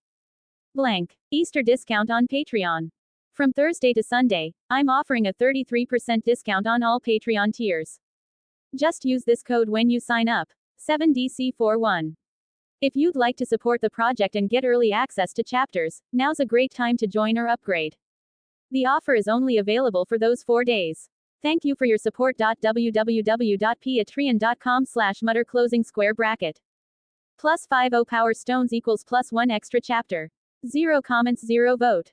Chapter 24. Gingnir. A violent wind swept across 3,000 miles. An arrow shot forth with such incredible speed that it was as if the space between the bow and the target shattered like glass. In the blink of an eye, it had already crossed 300 meters. By the time the emerald green arrow revealed its true form, it was already inches from the pupil of a frost giant. To most observers, it seemed like a tiny arrow had merely brushed past the grotesque, massive head. But only those with keen eyesight noticed the back of the giant's skull had arced into a grotesque line, that was a string of foul, dark blood droplets. As the giant, who had just been shouting about killing every last Aesir, collapsed dead to the ground, Jor finally breathed a sigh of relief. Returning to the Bifrost, Jor was utterly baffled. My power hasn't declined. Ever since awakening from his frozen stasis, his memories had been incomplete, but at the very least, he still remembered his skills. He was still that powerful bow god. So why had he lost like that? Staring at the silver gate at the end of the Bifrost, its surface smooth as a mirror, Jor touched the black eye-shaped bruise on his face and cursed through gritted teeth, 3 little bastards. Ever since he'd been demoted to Bifrost Gatekeeper, Jor had become the Aesir's unofficial, combat benchmark. The 3 fourth-generation gods came to challenge him in turns, or more accurately, to beat the hell out of him. If you asked Jor how he told the 3 brats apart, he'd say, the one who came swinging without a word was Thor. The one who bowed first before charging was Tyr. The one who bowed, beat him up, and then clung to him to learn archery was Vyre. Jor was so full of resentment that he didn't even notice a guest approaching from the direction of Asgard. Sorry about those 3, Jor. They don't know how to hold back. The voice alone told Jor it was Bor, the former god king. Inwardly, Jor spat venom. Two-faced old bastard. Keep your fake sympathy. Your whole family's full of phonies. He raged in silence, but still plastered on a smile and turned to respond, only to freeze. 4 panda eyes locked. They blinked simultaneously, and in the other's gaze, they each saw one giant word, awkward. Suddenly, all of Jor's bitterness vanished. The 2 old gods broke into hearty, if slightly embarrassed, laughter, then embraced and clapped each other on the back. A smile was enough to settle old grudges. Bor raised a mead-filled bottle with a laugh. I've got wine, and I've got stories. My brother, how about hearing this old man ramble a bit? Sure, Bor wasn't one for scheming. As he chatted with Jor, he mostly reminisced about the old days. Kids these days, one's stronger than the next. Back in the day, when I stood alone against 100 giants, I thought I'd hit my limit. Of course, Bor conveniently forgot that it was his own plan that got him facing so many giants in the first place, instead of being surrounded and mauled. But hey, it was the only real feat he could brag about to the younger generation and outsiders. His story might have had some exaggeration, but in Jor's ears, it formed another narrative entirely. The whole family Buri gave rise to were divine warriors. Bor had fought off 100 giants solo, Thalos and his 2 brothers had taken down Ymir together, and Thalos later killed Surt single-handedly by drawing on the forces of heaven and earth. Now, even those 3 grandsons could beat Jor black and blue. Jor had fully accepted his place. It's alright, Bor. If I run into any of our kin later, I'll talk some sense into them. HMPH. If they can't even beat me, Jor, they've got no business challenging the God King's family. Little did he know he'd completely misunderstood the situation. When Bor later reported this to Thalos, the God King couldn't help but smile wryly. Jor had fallen into a logical trap. In reality, Jor's power wasn't weak at all. Just think, who were the ones beating him up? Thor, Tyr, and Odin were the original 3 war gods of Norse myth. Vyre was one of the few gods who survived Ragnarok. Remember, during the twilight of the gods, nearly all the gods, including Odin, as well as the Valkyries and the Einherjar, were wiped out. Vyre's survival alone said everything about his value. And then there was Thalos, the current god king, no need to say more. If one had to rank it, Jor could probably go toe-to-toe with Bor. The only one he could definitely beat was Vili. In any case, Jor was at least a barely usable combat-type deity. Thalos kept Jor around as a prime example for future Aesir who awakened from the ice. Otherwise, every time one of them woke up, they'd immediately come challenge him. That would get annoying real fast. Jor's awakening was a signal. Something big was on the way. To Thalos, another significant signal came when Odin approached him, asking for a divine weapon. The world line of this realm had subtly shifted. The hammer Mjolnir had been born early, and despite Loki's pranks, its handle still ended up too short. But with the frost giant threat growing, Odin could no longer sit still. Brother, I think I need to forge a divine weapon to prepare for future enemies. Odin laid out his thoughts before Thalos in the Golden Palace. Thalos had barely said a word when Odin flinched inside. He was really scared of hearing the word, foolish. But luckily, Thalos said instead, my dear brother, you finally have a good idea. Yes. And not just me, brother, you should have a weapon worthy of your station too. Feigning curiosity, Thalos asked, what kind of weapon do you have in mind? What materials? What should it do? I want to make a divine spear. Odin gestured with his hands. One that can be thrown and returns to my hand. And if possible, I want it to always hit its mark. Not a bad idea, but how would you make that happen? Thalos asked with a smile. Unexpectedly, Odin flipped the script. I don't know. That's why I came to ask you. You're the wisest among us. You understand the laws of the world better than anyone. If I don't ask you, who else would I ask? Thalos's mouth twitched slightly. Odin, that makes so much sense I almost want to agree with you. Feigning deep thought, Thalos stayed quiet for over 10 seconds before replying, I can't give you a direct answer. What you're envisioning already exceeds the domain of elements, it's touching upon fate. So I suggest you go to the center of the world tree and seek your answer there. As for everything else, I'll take care of it. Thank you, brother. If everything went as expected, Odin would soon begin crafting the weapon later known as the Eternal Spear, Gingnir. In the epics, when the Aesir and Vanir gods went to war, it was Odin who cast the first spear, and that spear was Gingnir. It's said that Viking commanders used to hurl a spear at the start of a battle to honor this very tradition. Back to the point, Gingnir was absolutely a cheat-level weapon. A normal weapon's chance to hit its target depended on factors like length, speed, distance, and whether the enemy blocked or dodged. Basically, it was like a game, a system of interaction between attacker and defender. But Gingnir existed to break that rule entirely. Its attacks followed laws beyond physics, beyond logic. It was as if someone said 1 + 1 = 100, and the world not only agreed, but also reshaped reality to match that result. Blank. If you support me with power stones, I'll be able to release more chapters.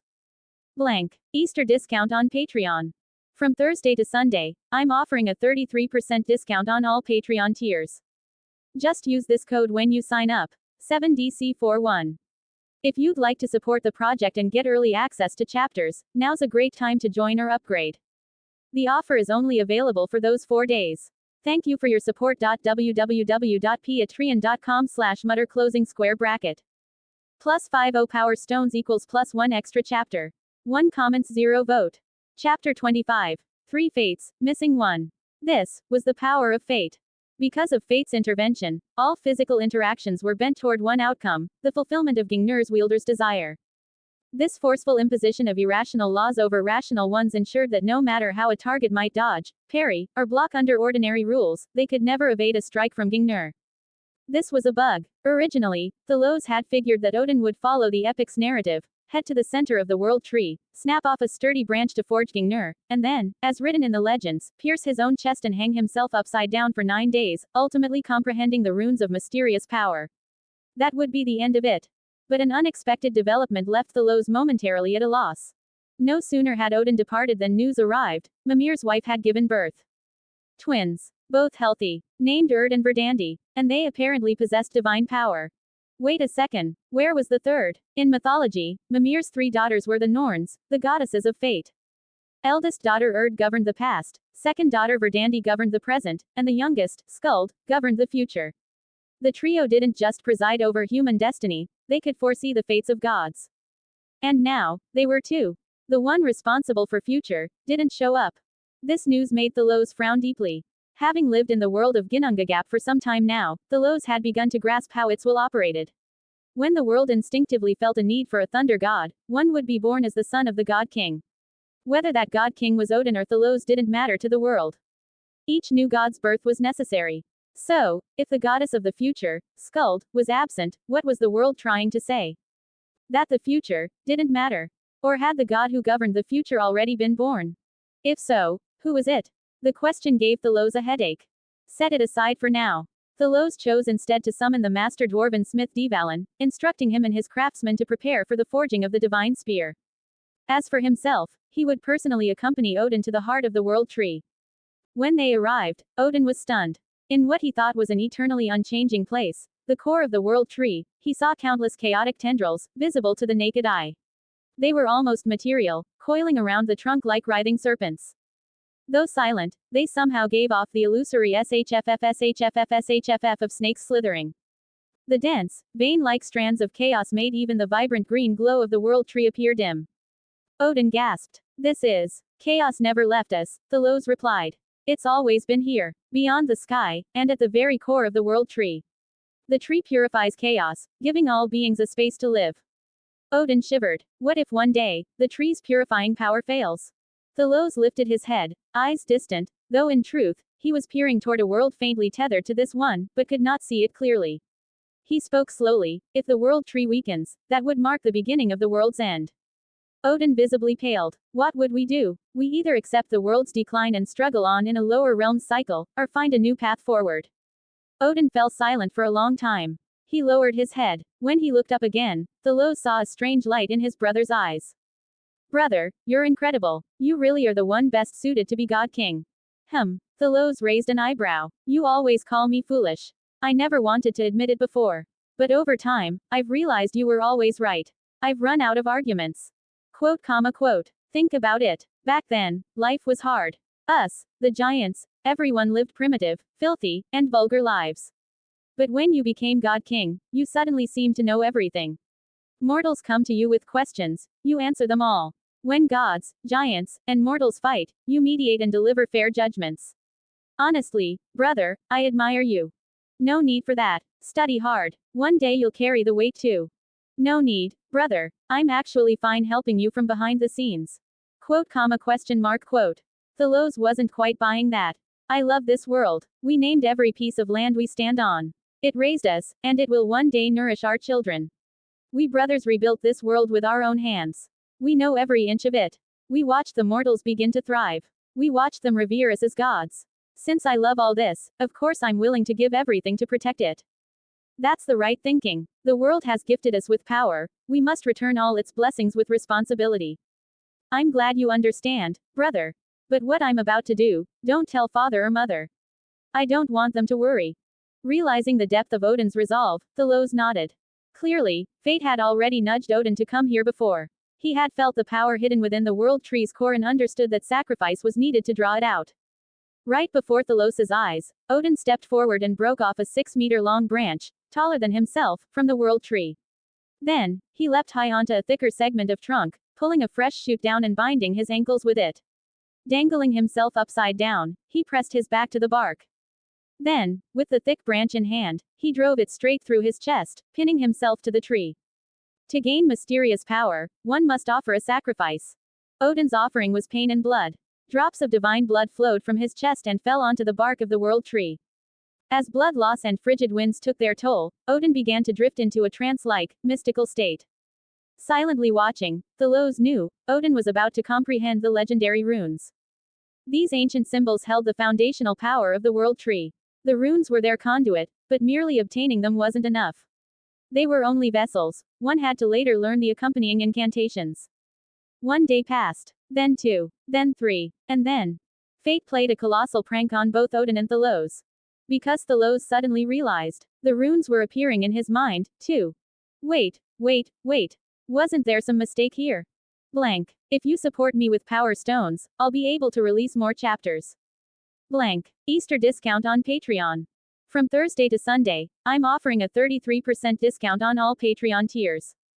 Just use this code when you sign up. 7DC41. If you'd like to support the project and get early access to chapters, now's a great time to join or upgrade. The offer is only available for those 4 days. Thank you for your support. www.patreon.com/mutter closing square bracket. +50 power stones equals +1 extra chapter. 3 comments 0 vote. Chapter 26. A slightly crooked, rune script. Thalos really wanted to believe it was just a hallucination, because what he was seeing right now was absolutely absurd. In Norse mythology, it was said that Odin endured the pain of hanging upside down to comprehend the runes, and for that reason, hanging became a symbolically severe punishment in Norse-influenced legal systems on Earth. In the West, when mortals are hanged, it's sometimes called riding the horse, because Odin was hung upon the tree. The world tree even earned the nickname Odin's horse. Even in the tarot deck, there's a card called the Hanged Man, symbolizing this very myth. In theory, Odin needed to suffer for 9 days to gain the true essence of the runes. Even with his god body strengthened by Ymir's blood, enduring that kind of torment was no easy feat. So why, after all that sacrifice from Odin, was Thalos, the one who just came along out of curiosity, ending up learning the runes instead? After all these years together, even raising a pet would forge a bond, let alone a lively, little brother. In the Edda, Odin might have been the ultimate schemer, but in this life, Thalos was in charge. He hadn't meant to snatch the reward. Thalos had only come to see what the runes were all about. Who could have guessed this would happen? Odin sacrifices himself, and Thalos gets to, accidentally, learn the rune system. Wouldn't that be the same as sacrificing his good little brother for his own benefit? This kind of unintentional, fruit snatching, filled Thalos's eyes with visible guilt. In that moment, he truly didn't want to look. Clusters of chaotic essence descended like beaded curtains in the night breeze, dense, swaying gently, before diving into the world tree's trunk, slipping into the wound in Odin's back, then flowing out through the hole in his chest as star-like motes of light. These glimmers ultimately coalesced into clearly formed runes that entered Thalos's perception. Unless he fled thousands of miles away, it was impossible not to see them. Just a glance, maybe. That's weird, better take another. Still weird. According to legend, the original meaning of rune was secret or mystery, representing the hidden truths of the universe. Each rune contained its own meaning, and several runes could form a spell matrix. For instance, Orn symbolized both offense and defense. It could encircle a person and repel enemies, representing energy, and even excessive violence. Some believe each rune encodes an entire formula of power. The problem was, the runes Thalos was seeing looked legit at first glance, but upon closer inspection, they were off. Thalos could swear on Loki's head, this stuff was weird.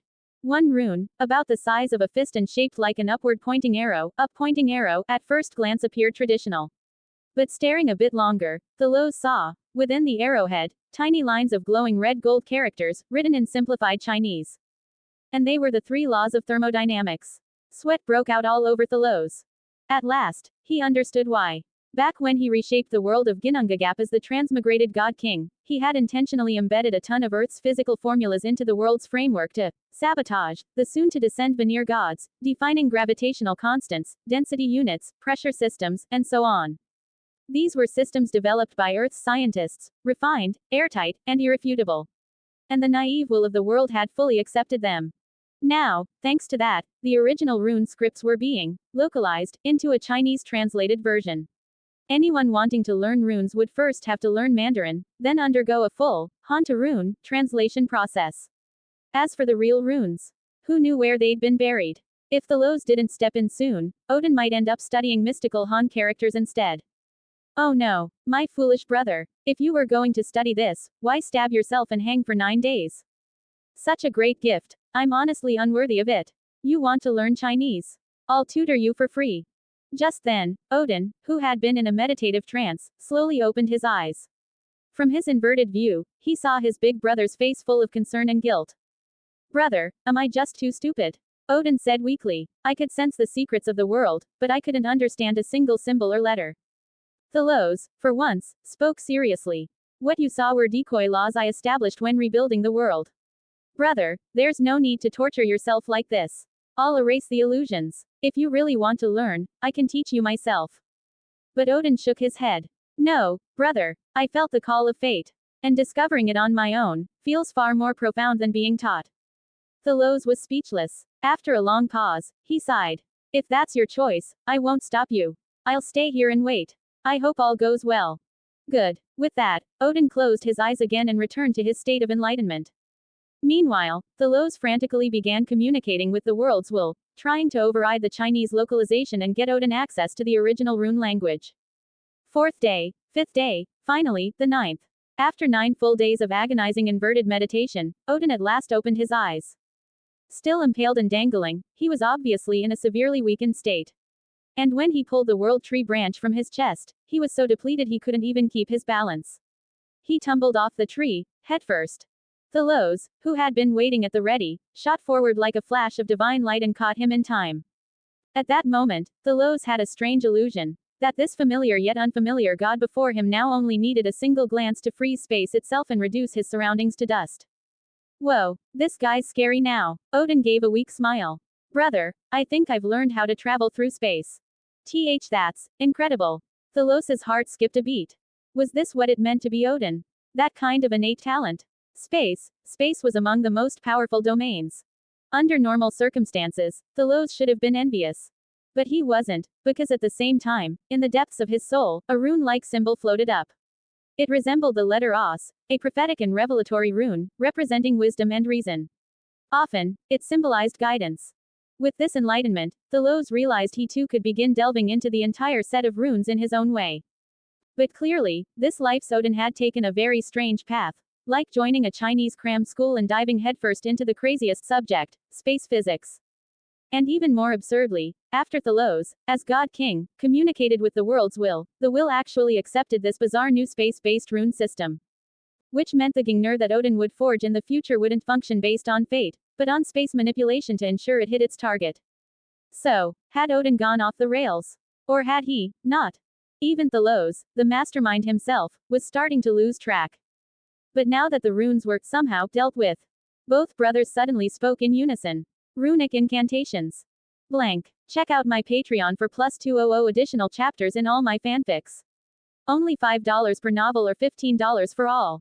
www.patreon.com/mutter closing square bracket. Plus 50 power stones equals plus 1 extra chapter. 3 comments 0 vote. Chapter 27. The 9 Realms Sword. Having the runes wasn't enough. Only by combining them with runic incantations could one inscribe magic into wood, metal, stone, or any material, unleashing their full potential. There was just a small problem. After all that effort, Odin did end up learning the original runes. However, anyone else who wanted to study them without Thalos's blessing might have to learn Mandarin first. Even imagining that scenario was hilarious. But that was for another time. Right now, to obtain the runic incantations, they had to visit the Well of Wisdom. The World Tree had 3 main routes. One extended into the realm of mist, Niflheim, where the poisonous dragon Nihagr gnawed at its base. Thalos had considered slaying it, but like that strange cow, Nihagr didn't fully exist in Ginnungagap. It was a bizarre entity nestled within spatial rifts. Another route was in Asgard, the home of the famed Well of Erd. Thalos liked holding meetings with the gods there. That well was now under the care of the twin goddesses of fate, Erd and Verdandi. Once they matured, they'd become permanent residents there. The last route was in Jotunheim, submerged in the Well of Wisdom, guarded by the father of the fate goddesses, the wisdom giant Mimir, who drank from the well daily. When Mimir saw the 2 divine brothers approaching, sweat poured down his face. According to the Edda, Odin once sought wisdom at this very well. Odin, who had a notorious reputation for reneging on deals, didn't use force for a simple reason. This was the realm of frost giants, filled with the descendants of Bergelmir, who had sworn to oppose the Aesir. His sons and grandsons, plus the frost giants the cow had licked into being, now formed a terrifying force the Aesir didn't dare openly war against. If Mimir so much as shouted, Odin would have been in serious trouble. Also, Mimir was Odin's maternal uncle. It would have been disgraceful for Odin to attack him. But in this lifetime, there were only 2 types of giants in Jotunheim, those who sided with the Aesir, and dead frost giants. Knowing the well's importance, Thalos had long ago filled a massive pit near the Well of Wisdom with the heads of frost giants, essentially building a macabre monument. Why? Because in the original epics, Mimir had all kinds of shady ties with the Vanir gods. He claimed to be neutral, but in truth, he'd handed out sips of the Well of Wisdom to many Vanir, which is why they had so many bizarre magical arts capable of challenging the Aesir. Thalos had seen that coming. No way would he give his uncle a warm welcome. When Mimir saw Thalos, he trembled. Your Majesty, are you here to drink from the Well of Wisdom? I heard you've asked many for payment in exchange for a sip, often demanding things they simply can't accept. Mimir trembled harder. As the saying goes, the ignorant are fearless. The more one knows, the deeper the awe. Standing just 8 meters tall, Mimir wasn't much bigger than a regular Aesir. He was ugly, wrinkled, and covered in facial warts, with half-meter long hairs sticking out like porcupine spines. Even as he bowed respectfully to Thalos and Odin, Odin wrinkled his brow in displeasure. It wasn't me demanding the price, Mimir groaned. It was the well itself. The well? Thalos raised an eyebrow. Mimir bowed again. Your Majesty, you personally reshaped this world. You should know better than anyone how many laws you embedded in it. To access the world's laws, a price must be paid. Surely that's fair. Thalos was momentarily speechless. He could impose laws in advance to punish his enemies, but of course, he wouldn't want those same enemies using those laws against him. So, Your Majesty, you may drink freely. But he may not. Mimir pointed at Odin. Thalos was about to speak, but Odin laid a hand on his shoulder. Brother, I still believe that discovering things on my own is more profound than being taught. I'm ready to pay the price. Thalos hesitated. Is it worth it? It's worth it, Odin answered firmly. They were brothers, bound by life and death experiences. Odin had no mad ambition, but he had the pride every great warrior should have. He believed that, with courage and wisdom, he could one day stand as strong as his brother. If Thalos had just handed him everything, Odin would have seen it as a form of shame. Following fate's guidance, the two brothers walked to the crystal-clear well of wisdom and drank from it together. One drank freely, the other paid, with his right eye. Thalos cast a glance at Mimir, who was smirking awkwardly on the side, and sighed. This old man brings misfortune on himself. He could have just explained that wisdom required a price, but no. No wonder, in the original myth, he got sold out, beheaded by the Vanir, and turned into a magical AI, computer, that Odin kept around for answering tough questions. In this life, well, we'll see. Over by the well, Odin's remaining left eye gleamed with divine light. With his right hand, he traced symbols in midair. Runes appeared, combining with the runic incantations, forming complex new spell formations that embedded themselves into the branch of the world tree he held. Thalos knew then. The legendary Gingnir was nearly complete. All that remained was the finishing work by skilled craftsmen. Brother, I'm basically done here. How about you? What kind of divine weapon did you make? Odin asked. Thalos rubbed his nose, a little sheepish. I may have made a few more than one. While Odin forged a single divine spear. Thalos, he'd taken one world tree branch from each of the 9 realms. Odin was puzzled. Brother, can you even use that many weapons? My fighting style is a bit unique. 3 months later, in the grand, golden palace, Odin stared in stunned silence at his completed spear, and then at the 9 bizarre swords forged from world tree branches. Despite being wooden in origin, none of the 9 swords still looked wooden. Their appearances had transformed entirely. Just by looking, it was hard to tell they were even from the same set, other than their general sword shape. Before the astonished eyes of gods and giants alike, Thalos gently raised his right index finger and gave a summoning gesture. One of the blades, an icy, 2-meter-long greatsword, suddenly lifted off the ground. It traced a graceful arc through the air and landed softly in Thalos's palm, spinning slightly. This sword is called Jotunheim. The moment he said the name of the first sword, everyone present, gods and giants alike, instantly realized what this set of swords was called. The 9 Realms Sword. Yes. Each blade symbolized one realm of Ginnungagap. They were a declaration of God King Thalos's absolute dominion over all 9 realms. Blank. Check out my Patreon for plus 200 additional chapters in all my fanfics. Only $5 per novel or $15 for all. www.patreon.com/mutter closing square bracket. Plus 50 power stones equals plus 1 extra chapter. 1 comments 0 vote. Chapter 28. The true damage of fate. Until the moment Thalos grasped the sword with his right hand, everyone in the hall, gods and giants alike, instinctively believed this was merely a ceremonial sword, more symbolic than practical. It was simple logic. For an Aesir god with a height of 6 meters, a sword only 2 meters long was more like an oversized dagger than a proper weapon. But when the floating sword of Jotunheim landed in Thalos's palm, the ice covering the blade suddenly shattered, and the sword began to transform. What is this? A chorus of gasps rippled through the golden palace. Every pair of eyes was filled with shock and disbelief. What they had thought was the blade was actually just the hilt. Odin had proudly thought his spear Gingnir, made from a world tree branch, was a brilliant innovation.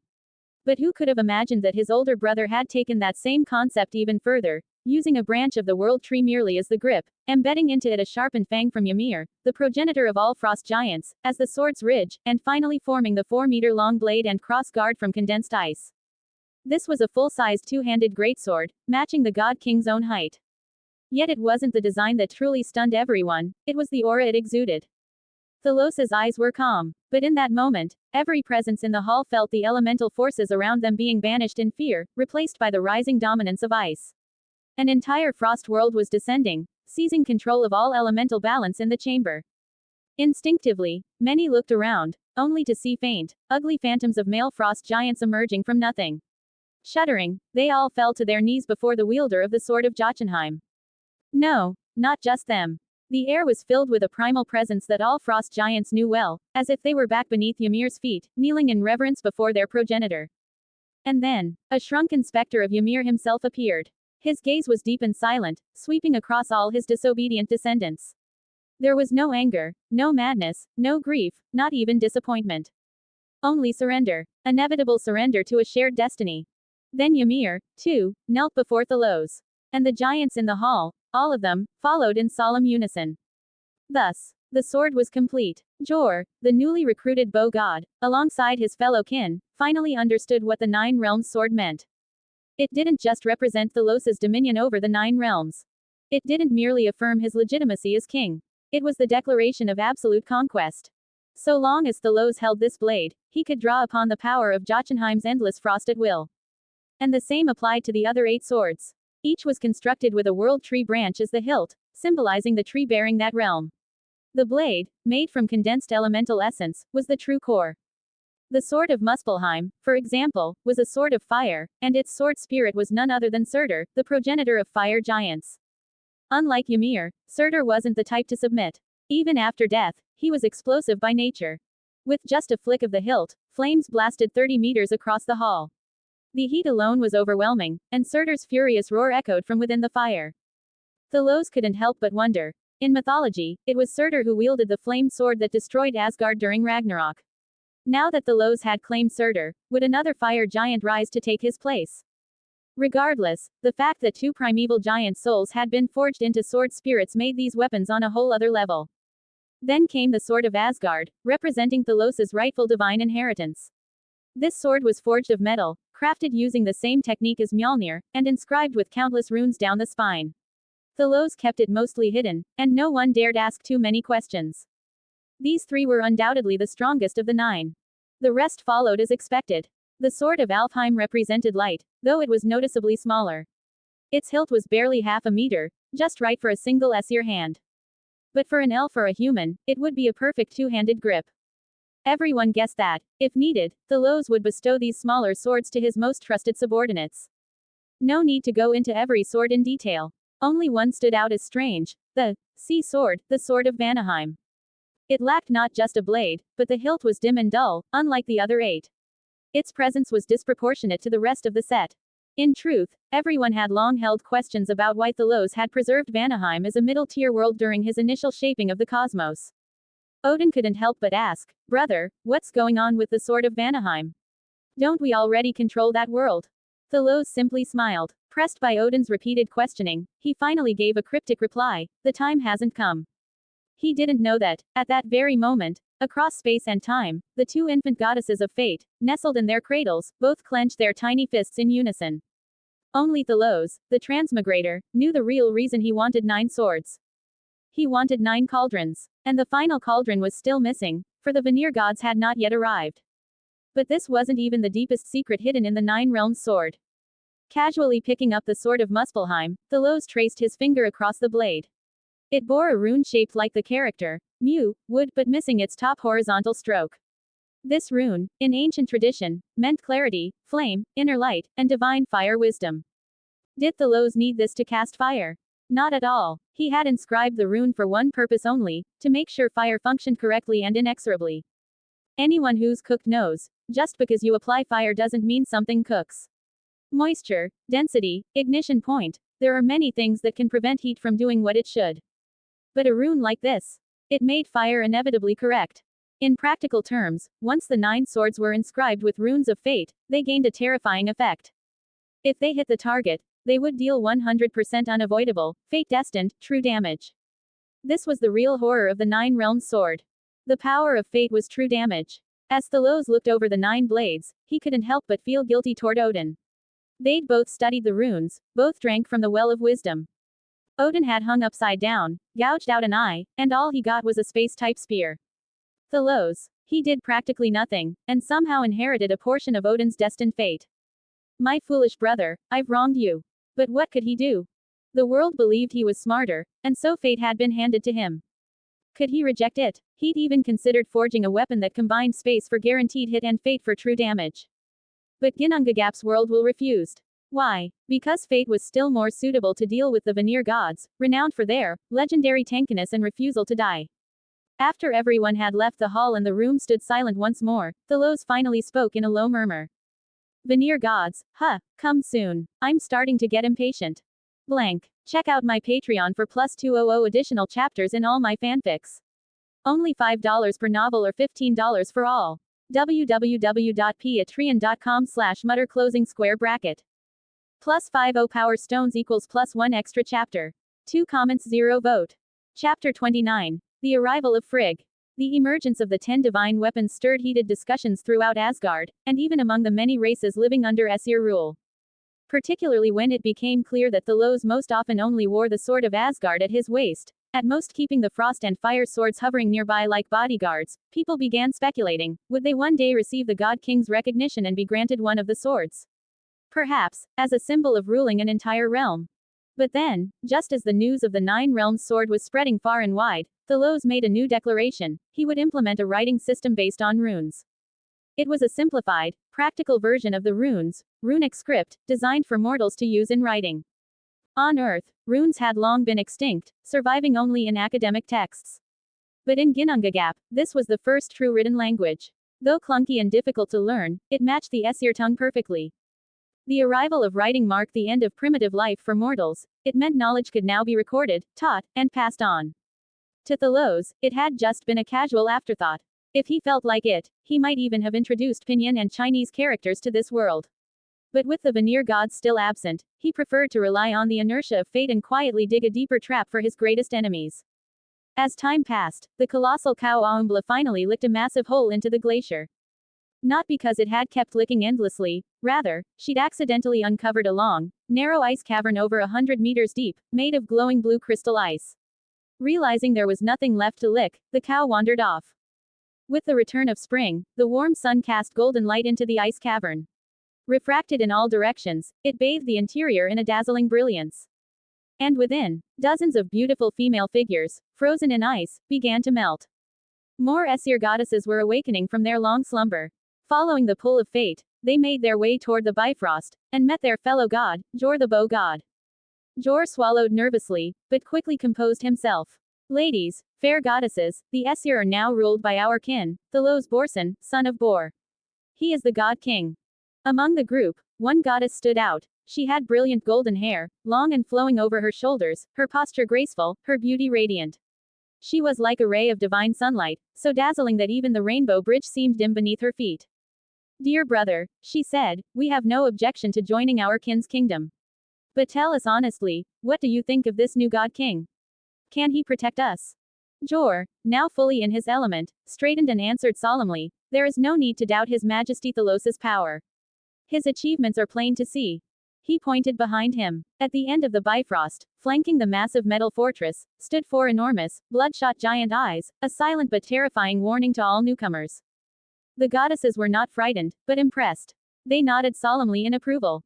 Then the golden-haired goddess asked again, and when we meet the God King, is there anything we should know? Jor thought for a moment, then added a hint of personal bias. This is purely my opinion, but although the God King already has a few powerful children, they are all born of giantesses. The position of Queen of Asgard remains unclaimed. In fact, there isn't a single goddess currently residing in the palace. That wasn't subtle at all, it was an obvious hint. Jor had never liked the fact that the current divine heirs carried giant blood. Especially Thor. While undoubtedly powerful, his boorish behavior was repulsive to Jor, who blamed it entirely on the bloodline from his mother. As they crossed the bridge, the goddesses were amazed by the prosperity and order of Asgard. The streets were wide and bright. The Holy Road, the central artery of the realm, left a lasting impression. The middle lanes were enormous, enough for 4 20-meter giants to walk side by side without issue. To the sides were beast lanes, where dwarfs and elves rode various mounts, darting to and fro. At the very edges were pedestrian paths, where the so-called short, mortal races walked in orderly fashion. At every turn, mortals bowed in respectful greeting. The goddesses noticed that even the horse droppings in the beast lanes were swiftly cleaned. Winged light elves would swoop down with shovels and brooms, clearing everything within seconds. Above, other elves flitted past, scrubbing the outer walls of buildings. It all made the city shine with cleanliness and holiness. At the edge of a mountain, they looked up and saw a towering, golden palace. Their light elf guide gestured upward. This is the Golden Hall, where His Majesty Thalos Borson meets with the gods and receives newly awakened deities. Staring at the palace, its grand radiance washing over them, the golden-haired goddess made a silent bow. I will become the queen of this hall. The heavy palace doors swung open, pushed by gold-armored mortal guards. Holy music poured from within. After the herald called their names, the goddesses proudly stepped onto the red carpet and entered the hall to meet their god king. And there he was. Thalos, tall and magnificent, powerful and radiant. The goddesses' hearts fluttered. Each introduced herself with excitement. Thalos responded with polite formality, accepting their praise and blessings. Then he gestured toward the side and said, "You've traveled far. Rest for now. Tonight, I will hold a grand banquet in your honor." After sending the goddesses off, Thalos noticed his parents buzzing with excitement, and Odin, visibly restless. His parents were excited because Thalos had once said, "If I marry, I will only wed a goddess worthy of my status." Bor fidgeted, not daring to speak, but Bestla didn't hold back at all. "Thalos, that one named Frigg, she seems like a fine match." Odin's face immediately fell. He had always respected his brother's strength. The strongest always claimed the best. This was nature's law. He had no argument. But this time, he was truly moved, yet he couldn't say a word. The right to choose first was the God King's privilege. Thalos, sensing Odin's turmoil, hid a grin. He could have let Odin suffer in silence. He could have touched Frigg and left Odin with nothing. But come on, what serious goddess gets married these days? Frigg was the goddess of marriage and family. Technically, touching her meant you had to marry her. But Thalos was the God King. What was the point of being king if you couldn't do as you pleased? After all, the Aesir's cultural motto was, "Don't waste a giantess, don't miss a good goddess." Thalos didn't look at Odin's puppy dog eyes. Instead, he turned to his mother and said, "She's too delicate for me. I'm afraid I'd roll over in my sleep and accidentally crush her." That absurd line actually worked. Bestla nodded in agreement. True, these Aesir goddesses are so fragile, not like us giant women. With one ridiculous excuse, Thalos pulled off the ultimate emotional bait, sending Odin's heart soaring, then plunging again. Would Thalos claim Frigg, or not? Should he, or shouldn't he? Blank. Check out my Patreon for plus 200 additional chapters in all my fanfics. Only $5 per novel or $15 for all. www.patreon.com/mutter closing square bracket. Plus 50 power stones equals plus 1 extra chapter. 3 comments 0 vote. Chapter 30. Odin's Hope. Truth be told, Thalos did feel a little sorry for Odin.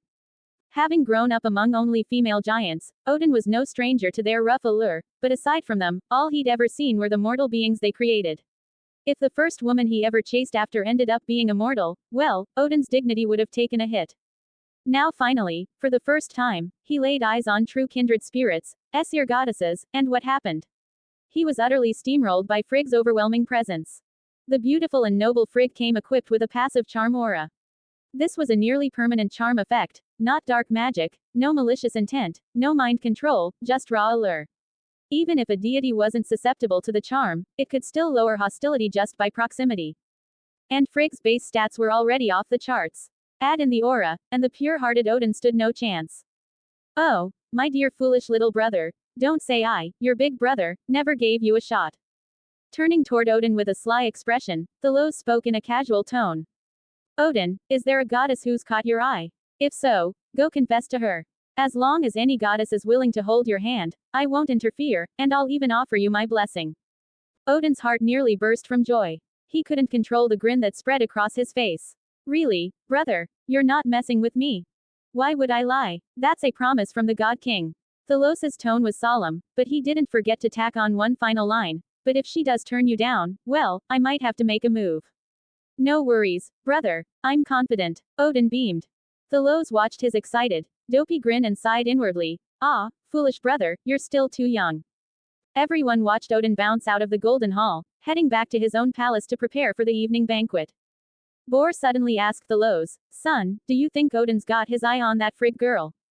"Most likely," Bestla answered before Thalos could. She'd caught the reactions of all three sons clearly. Thalos had been poised and impartial, showing no excess interest in any of the goddesses. Odin couldn't take his eyes off Frigg, and Willy, well, forget it. That boy could act cool all day, but his emotional responses were so non-existent he might as well be a slab of ice. Bor frowned. I'm worried she won't fancy Odin. Thalos sighed. Before she entered the Golden Hall, her eyes only lingered on it. She glanced at the Silver Hall and Valhalla just once. That says a lot. Bor shook his head. Well, then, let's leave it to fate. Just like in the Edda epics. The legendary queen of the gods, Frigg, had two very famous flaws. First, she had an absolutely terrible memory. Say something to her here, and she'd forget it 5 minutes later.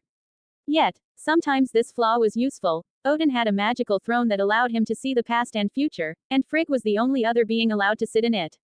Perhaps he let her because she'd forget everything she saw the moment she turned away. Second, Frigg was vain to an extreme. She loved jewels, treasures, and precious artifacts, constantly adorning her palace in absurd luxury and never feeling satisfied. This, in part, led Odin to intensify wealth plundering across the 9 realms, laying the groundwork for their eventual rebellion. Thalos could tolerate her poor memory. But her bottomless greed? Absolutely not. She wants to be queen. Ha, keep dreaming. Meanwhile, the goddesses were escorted to their private chambers. A group of slim, graceful female light elves flitted in, their golden wings shimmering as they prepared to serve the goddesses. So beautiful, the goddesses thought in awe. One lead elf traced an elegant arc in the air before bowing deeply. Tonight, His Majesty the God King will host a banquet at the Palace of Joy, Valachalf, to honor you, our esteemed goddesses. You may now choose to rest, or begin selecting your gowns for the evening. We have the finest tailors who can craft an exquisite dress in just half a day, tailored precisely to your vision. The goddesses were pleasantly surprised as they were led into private dressing chambers. There, elf attendants presented lifelike wooden mannequins dressed in a wide variety of lower realm fashion. The goddesses gasped in delight. These styles were far beyond anything they remembered. In truth, these lower realm styles were Thalos's personal imports. What could he do? Surrounded by female giants and savage gods, the aesthetic of dirty, unwashed animal hides had driven him nearly insane. 10 years ago, everyone still dressed like primitive hunters, and once the furs were dirty, washing them ruined them, and Bestla was certainly no seamstress. So when he had the chance to reshape the 9 realms, Thalos used humanity's fashion from Midgard to raise Asgard's style level by at least 5 millennia. Where did the clothes come from? Divine revelation. Heavenly intuition. Don't ask. Naturally, the goddesses began agonizing over their choices. Should they go full-on Victoria's Secret runway? Or maybe medieval Earth royal court? Or even Lolita style? Ultimately, regardless of the theme, they all chose deep V-cuts. Light elves danced around them like butterflies in a flower field, leaving trails of golden light as they worked. Just watching them was an aesthetic delight. And then, night fell. Valachalf's 18 towering, 50-meter-high archways swung open in unison. Even with the doors wide, the eternal inner light poured onto stained glass windows and marble floors, making everything sparkle with color. Joyous dwarf songs echoed throughout the palace, accompanied by the Nikaharpa and harps. Hey, yo, in the biting winds of the north, our mighty god king, Thalos, fearlessly struck down Ymir. The progenitor stood tall as a mountain, swallowing rivers and skies. And the god king leveled that mountain, and split those skies. To the rousing melody, Odin strode in clad in a white and gold-trimmed warrior's robe, radiating power and poise. Nervously, he turned to Loki beside him. How do I look? Like a god of dreams, Loki said, playing wingman. If I were a goddess, I'd fall for you. And hey, Thalos is dressed super casually tonight. Just a hide wrap. Odin felt warm inside. His brother still cared. Finally, the goddesses arrived, riding sacred deer. Not just any deer, these were divine beasts like Dane and Divalin, who fed on world tree leaves and drank its dew. Their sleek forms, 4-meter shoulder height, and elegant prance far outshone mortal steeds. One by one, the goddesses stepped down in full splendor, their gowns dazzling, their movements graceful. Especially Frigg, a radiant vision of divine beauty. But as they passed through the grand entry, not a single one even glanced at Odin. Odin's heart sank like a stone. Blank. Check out my Patreon for +200 additional chapters in all my fanfics. Only $5 per novel or $15 for all. www.patreon.com/Mutter +50 power stones equals +1 extra chapter.